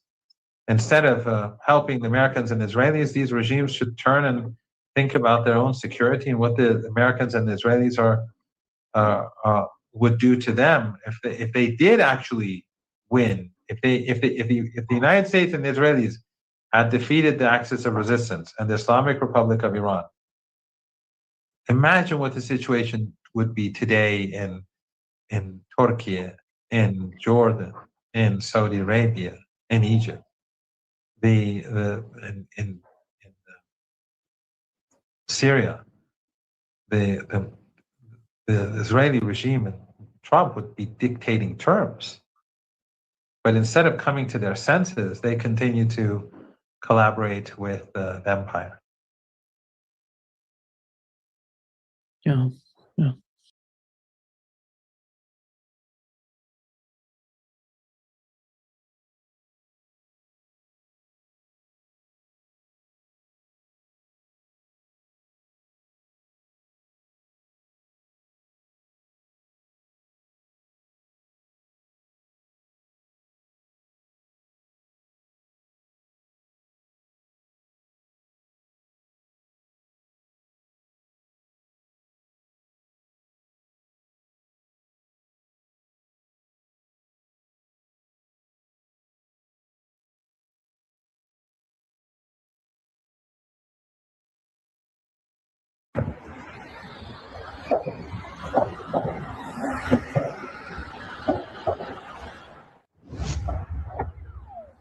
The entire mountain in Sulaymaniyah, northern Iraq, where weapons and ammunition depots are located, glowed red with a giant mushroom cloud rising into the sky, after Iranian Islamic Revolutionary Guards launched its most powerful attack on the night of July 17, 2026.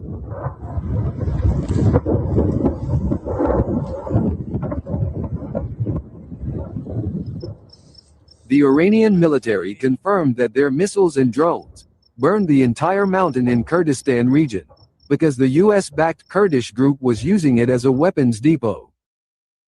The warehouses in question, known locally as Al-Barut Khana, were located in Tasluka settlement, about 15 kilometers west of the town of Sulaymaniyah.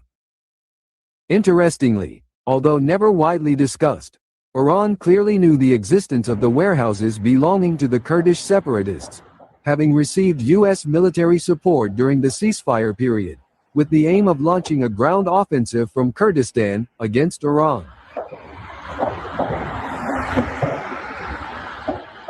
But The IRGC unprecedented massive attack now destroyed most of the weapons and ammunition stockpiles in a timely manner, with almost the entire mountain scene engulfed in flames as seen in video. More footage has circulated online, showing a large plume of fire rising above nearly the entire mountain, and several strongholds reportedly under attack, as well as separate explosions in Sulaymaniyah province. Hours of secondary explosions, also seen in the footage, confirm the presence of explosives and weapons at the target site of the Iranian missile. The Kurdish, along with the US, appear to have taken a heavy blow, with reports of heavy casualties among Kurdish personnel, after warnings that they could attempt a ground invasion on Iran. A tactical map has circulated among observers, pointing to the targets of the aggression. According to Iran, they are attacking preemptively to prevent a ground offensive by Kurdish separatist groups, amid reports suggesting that Trump wants them to attack.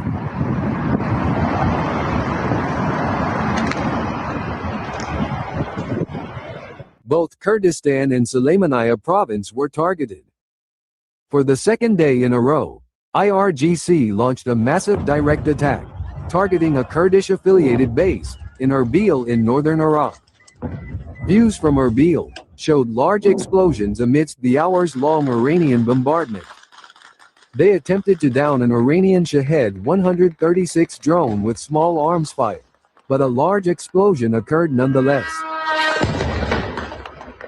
At the same time, the Iranian army announced that its Node Air Force had carried out 11 missions in the Kurdistan region during the recent war, successfully eliminating 8 high-ranking commanders and 3 separatist bases working against Iran.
People, but nevertheless, on this occasion, he was honest.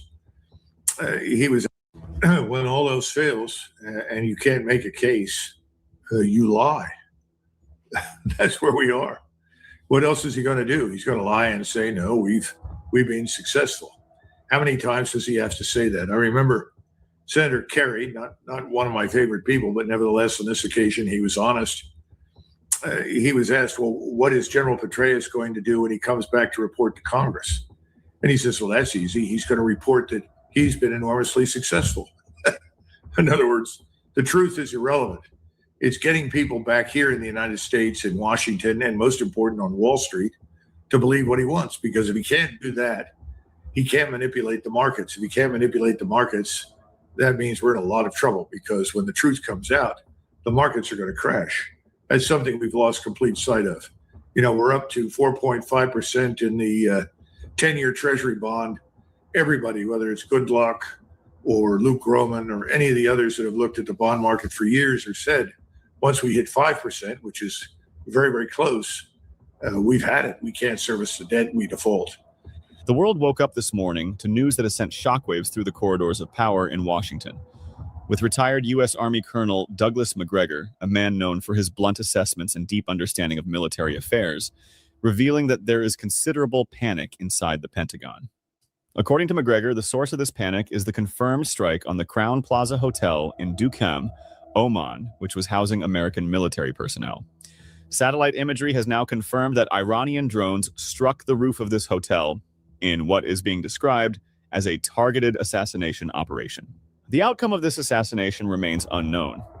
But the mere fact that such a strike could be carried out with impunity against U.S. forces sheltering in a Gulf state has exposed the complete failure of American force protection in the region. This comes on the heels of the most intense day of renewed U.S. attacks across Iran, a day that saw, for the first time in this conflict, the activation of air defenses in the capital, Tehran, and the strategic port city of Bandar Abbas. The sheer volume of explosions and interceptions across the country indicates that the U.S. military is now operating in a state of desperation, trying to land a decisive blow, but instead finding itself entangled in a conflict it cannot control. The strike on the hotel came after the U.S. military committed yet another atrocity, a war crime by any standard, targeting an area dangerously close to a cancer hospital in Ahvaz, causing disruptions to chemotherapy treatments and forcing the evacuation of 121 children. This is not an act of war. This is an act of barbarism, a deliberate assault on the most vulnerable in a desperate attempt to break the will of a nation that has proven time and again that it cannot be broken. As the fires rage across the region, it becomes increasingly clear that the United States, under the failed leadership of Donald Trump, has bitten off far more than it can chew, and the chickens are finally coming home to roost. Before we dive deeper into this developing story, I want to ask you to do something. If you believe in honest journalism that cuts through the lies of the Western corporate media, please like and share this video. Drop a comment, even if it's just a dot, or better yet, share your thoughts on how the U.S. empire is crumbling in real time. Your engagement helps us beat the algorithm and ensures that the truth reaches those who need to see it. Also, if you haven't already, please subscribe to this channel. We are one of the few voices left that refuses to bow down to the war machine, and your support is what keeps us going. Now, let's get back to the story. The Iranian military's response to these American provocations has been swift, devastating, and surgical. While the Pentagon is scrambling to downplay the significance of the Dokhem strike, the reality on the ground tells a completely different story. The Iranian military has launched a coordinated multi-front campaign that has left U.S. bases across the Middle East in ruins. Let's talk about Kuwait, for example. The Iranian military targeted the satellite communications center at the Ali al-Salam Air Base, effectively blinding the U.S. Air Force in the region. They also took out an early warning radar for the CRAM air defense system at the same base, leaving American troops exposed to further attacks. But they didn't stop there.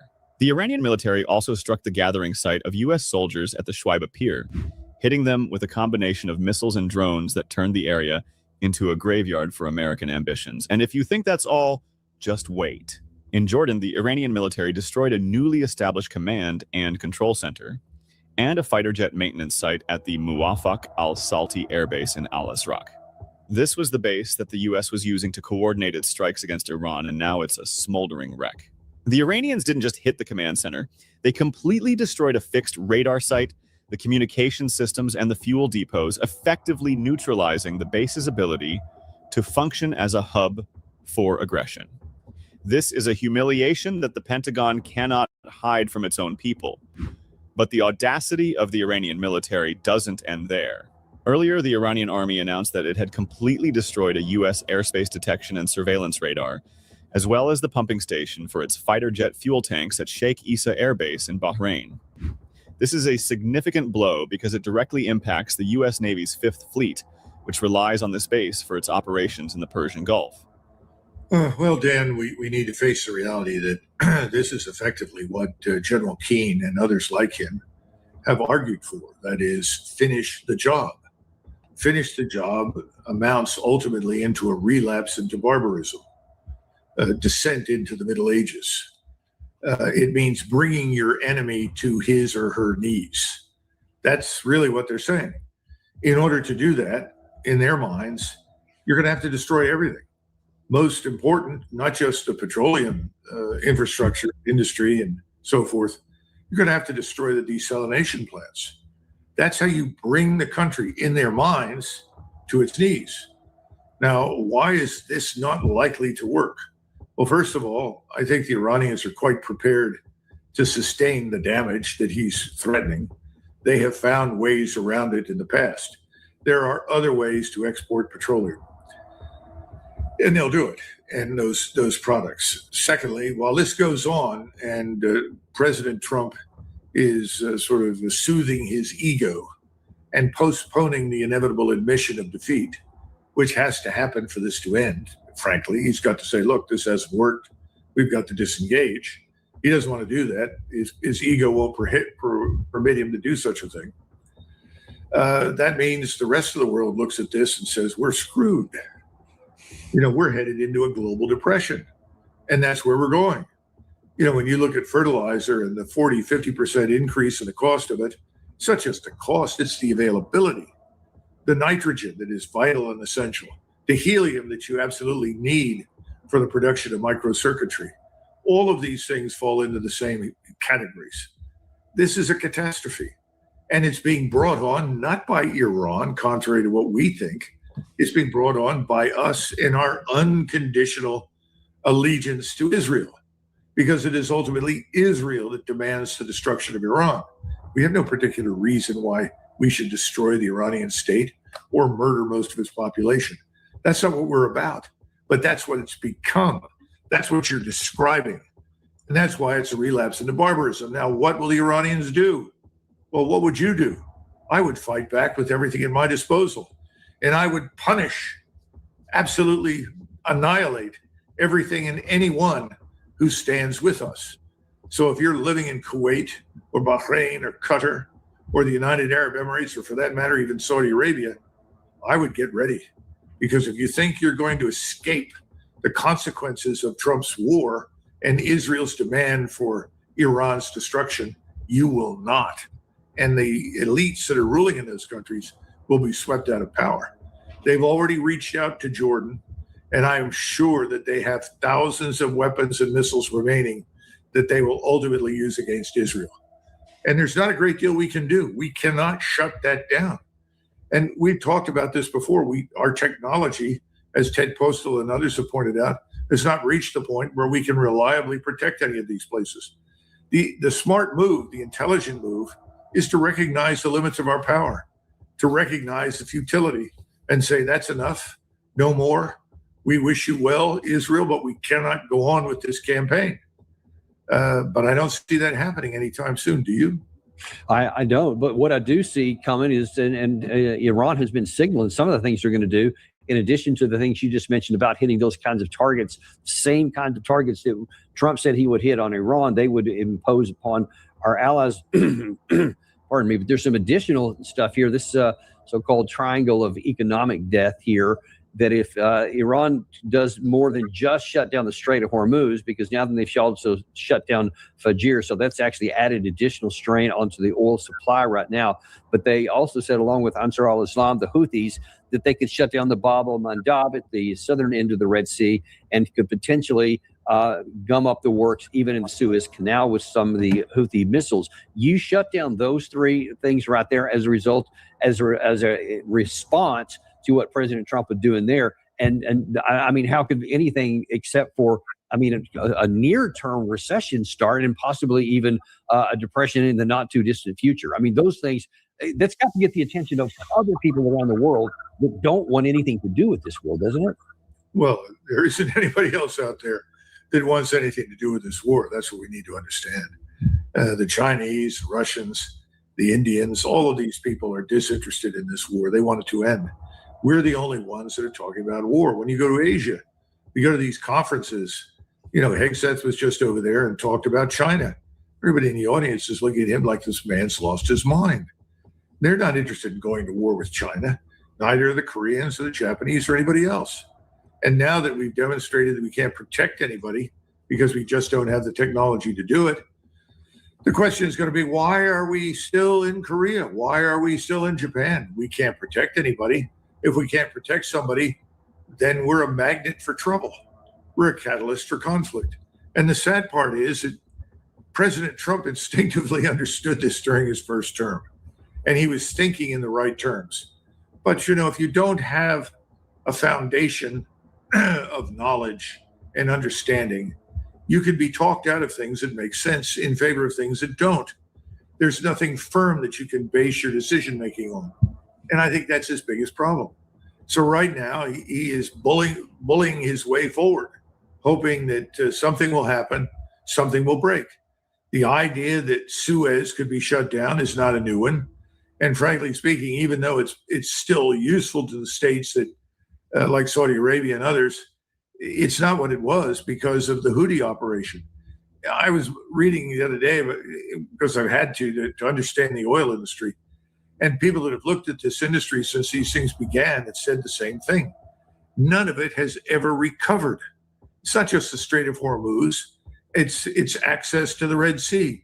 It's access and movement through the Suez. All of these places are suffering. What you're doing is you're taking a patient that's already on life support, frankly, in a purely fiscal, economic sense, and you're killing them. You're disconnecting them, and you're putting at least 1 billion people or more on this planet at great risk. You're making famine inevitable. You're stopping the delivery of food. Everything that you can think of that is bad is inevitably coming about because of this stupidity of making war against Iran on behalf of Israel. That's it. And it needs to stop. The sooner it stops, the better off we will all be. Our world is not going to end, and armies of Islamist radicals are not going to march into the United States. Well, so we've got some already that are here. They didn't have to invade. We let them in. But the point is that this sort of ridiculous notion that the world will end if we stop this is wrong. You know, it's more than that even. You know, what you said was the moral issue that should greatly animate us, that if we continue on with the path that President Trump just laid out there, which especially what he said, and it sounded kind of like he has a plan for this to escalate next week into the kinds of targets that will spawn those kind of retaliatory attacks. If you only cared about humanity and just as a normal person, you'd like, all right, well, that's stupid. Let's don't do that because people could die. So President Trump doesn't seem to really be animated or motivated by what may happen to anyone else, but he does animate himself by what happens here because of the political consequences. Let's take a look at something else that does matter. You mentioned this a minute ago with the Strategic Petroleum Reserve. This is as of, I think, the 3rd of July. So this is almost 2 weeks old. But you see that even now that it's completely closed, so it's worse than this now. This is the worst, the lowest our stocks of the SPR has been since 1983, May 20th to be specific. It is now at this, as of the 3rd, it was 319,000 barrels, and the lowest it had ever been was from its almost in its inception, was back in 1983, and now then we're almost certainly even further below that. And with the strait now cut off, and if you add anything else, that those numbers are only going to go up higher. What are the ramifications domestically for this? Well, short term, they're catastrophic. People are not going to simply see prices rise at the gas tank. Everything is going to be more expensive because we understand that petroleum figures prominently in everything that we live on in the modern civilization. You know, it fuels your trucks. It enables packaging, plastics. I mean, we could go on and on, Dan. So we know that's catastrophic. I think the question is, have we stopped exporting all crude? Have we stopped exporting any refined products like gasoline or diesel? I don't know. I need to check on that. We really need to know that.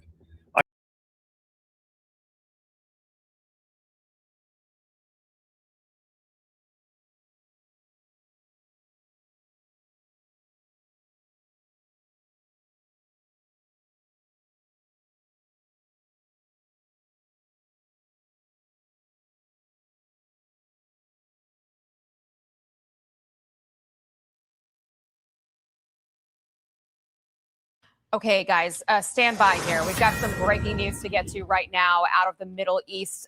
Some new news from CENTCOM here. We've got Lucas Tomlinson, who is live in Tel Aviv for us. Lucas, what are you hearing?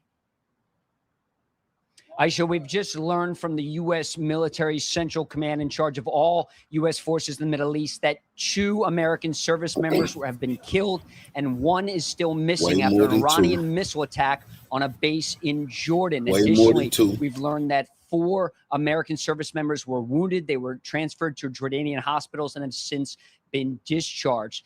This all coming last night after at least 2 intermediate range ballistic missiles fired from Iran hit a base in Jordan not long after U.S. Air Force personnel had arrived, part of President Trump's reinforcements, an F-16 squadron, as well as an F-35 squadron. Of course, U.S. Air Force personnel are deployed throughout the Middle East. We've been heavily focused on the two U.S. Navy aircraft carrier strike groups that are in the Arabian Sea. The Air Force isn't as public about where it deploys its forces, but Jordan is a major hub, along with bases here in Israel, also Qatar, UAE, and of course in Saudi Arabia. But Jordan has been a major hub. So once again, Aisha, 2 American service members have been killed. 1 is still missing, and 4 were wounded in an Iranian ballistic missile attack on a base in Jordan last evening. It is the first American casualties in months since those 6 U.S. Army personnel were killed in the early days of the war in the attack on Kuwait. Yeah, Aisha. terrible news this afternoon, Lucas. And we were anticipating, we'd heard some things about it and just wanted to make sure and confirmed it before we went on air with it, Lucas. So thank you for that report. As far as the 4 American service members that were injured and have now been medically evacuated, do you know anything more about how bad those injuries are and how they were injured? It appears they were injured when these Iranian ballistic missiles hit their intended target at this base in Jordan. Let me read the statement from U.S. Central Command, Aisha. It says, on July 17th, 2 U.S. service members in Jordan were killed in action as U.S. Central Command and partner forces defended against Iranian ballistic missile and drone attacks. Additionally, 1 service member is currently missing in action. 4 American service members were medically evacuated to Jordanian hospitals. They have since been discharged. Other personnel who were evaluated for minor injuries have returned to duty. Out of respect for the families, CENTCOM will be withholding additional information, including the identities of the fallen, until 24 hours after the next of kin have been notified. So this is the alert from the U.S. Military Central Command about 2 American service members being killed. 1 is still missing. 4 wounded in action, treated at Jordanian hospitals and discharged. But earlier, we also spoke about other wounded American service members. 10 U.S. Army soldiers, 3 U.S. Navy sailors have been wounded in recent days before this attack last night on this air base in Jordan. Aisha. And we knew that things were amping up because a senior IRGC commander this week was warning that if U.S. strikes continued for a couple of more days, and it had been going on for 7 consecutive nights, Lucas, that Iran would move into a phase of, quote, full-scale offensive operations. So they were certainly ready to amp this up, and it seems like they have. We have reached out to the White House, Lucas. I have been trying to get some sort of a comment from them this afternoon, and I was just checking Truth Social, and we haven't seen anything from the president just yet. Of course, the question is now, does this change the strategy for the president, for the administration moving forward?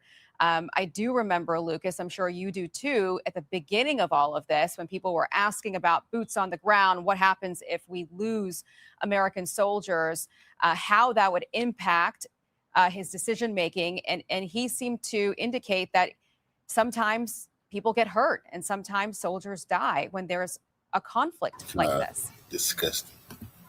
That's right, Aisha. We heard some of the early days of the war at the Pentagon briefing, both from the Secretary of War, Pete Hegseth, and the Chairman of Joint Chiefs of Staff, General Kane, that casualties are part of war. We heard it from President Trump as well, that casualties are inevitable. And you mentioned 7 straight nights of American airstrikes inside Iran. Really, the first airstrike started back last week on July 7th when President Trump was in Ankara for the NATO summit, and Iran attacked those 3 commercial ships transiting the Strait of Hormuz. One from Saudi Arabia, 2 others from the United Arab Emirates. Officials say that really irked President Trump. Iran breaking the memorandum of understanding. We heard President Trump say the ceasefire's over. That was the impetus to restart the war, certainly major combat operations in the skies over Iran. And we've been slowly seeing the Pentagon ramp up the target list. Before it was, Keshem Island trying to reopen the Strait of Hormuz.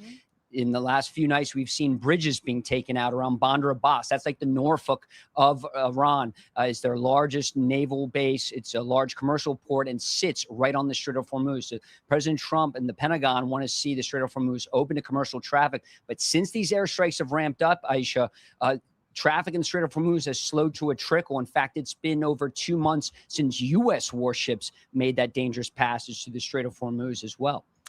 Lucas, just very quickly here before I let you go, because I'm reading the CENTCOM statement along with you as well, and obviously details are limited as they are still talking with families, respecting the families. They're trying to withhold as much information about these fallen warriors as much as they can, but just trying to understand what happened here.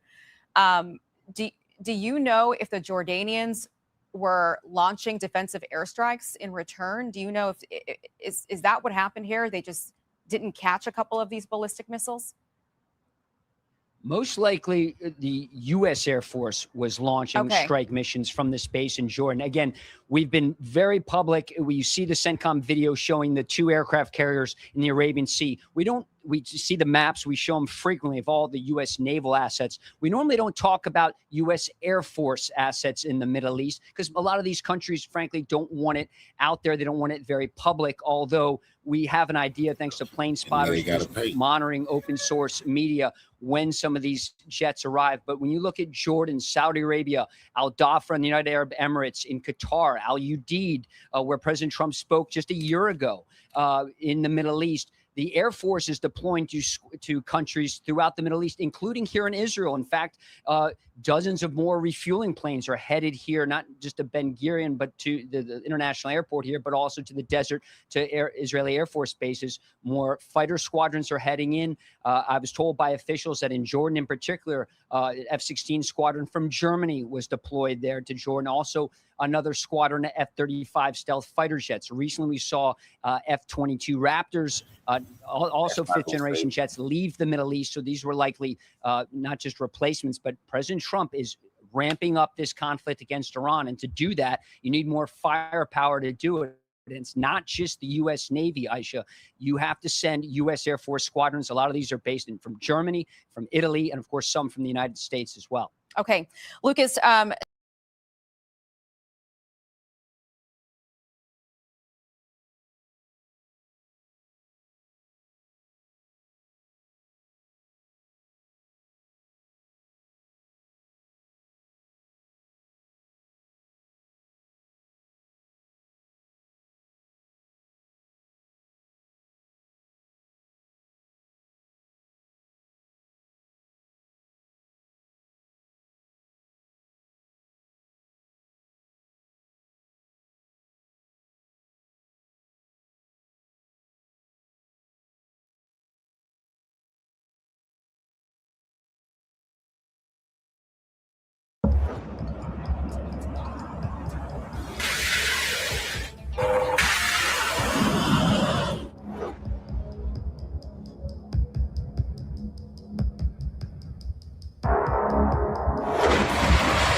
The conflict between the United States and Iran is widening once again, with Jordan emerging as the latest flashpoint in an increasingly volatile regional confrontation. According to multiple U.S. media reports citing American officials, several U.S. service members were injured after Iranian missile strikes targeted military bases in Jordan late Thursday into early Friday. The reported attacks struck Muwafiq Salti Air Base and King Faisal Air Base, both of which support American regional operations. No fatalities have been reported. However, officials have not disclosed the severity of the injuries sustained by the U.S. personnel. Open-source analysts say videos, fire signatures, and impact assessments appear to indicate that the bases were struck. Official assessments from U.S. Central Command and Jordanian authorities are still awaited. The reported missile strikes come as the U.S.-Iran confrontation enters its 7th consecutive night of escalating military exchanges. American forces have continued strikes against Iranian military targets, while Tehran has expanded missile and drone operations across the Gulf and neighboring regions. Iran has claimed responsibility for a series of retaliatory attacks following recent U.S. airstrikes that it says killed civilians inside the country. Iranian officials also claim they targeted American military positions in Qatar and Syria as part of a broader response to the expanding U.S. campaign. Those claims have not been independently verified. Jordan itself has also come under increasing pressure. The Jordanian military says its air defense systems intercepted and destroyed 3 Iranian missiles headed toward the country. According to the army, no casualties resulted from those interceptions, while engineering teams were deployed to safely recover missile debris. Across the Gulf, governments remain on heightened alert. Kuwait has activated additional air defense measures as regional security concerns continue to grow. The United Arab Emirates has condemned reported attacks targeting Bahrain, Kuwait, and Jordan, warning against any further escalation. Meanwhile, Qatar has denied reports suggesting it agreed to military action against Iran. The latest developments underline how rapidly the conflict is spreading beyond its original theaters. Military bases, energy infrastructure, and strategic transport routes are all increasingly vulnerable as both sides continue to exchange strikes and warnings. For Washington, injuries to American troops stationed in Jordan could add further pressure on military planners and policymakers weighing the next phase of operations. For Jordan, a close U.S. partner situated at the crossroads of multiple regional conflicts, the reported attacks highlight the growing risk of being drawn deeper into a wider confrontation. Diplomatic efforts have so far failed to halt the cycle of retaliation. Instead, each new strike appears to be answered with another. As the battlefield expands across multiple countries, concerns are mounting that a broader regional conflict could become increasingly difficult to contain. With American personnel reportedly injured, regional air defenses activated, and military operations continuing across the Middle East, the confrontation between Washington and Tehran appears to be entering another dangerous chapter.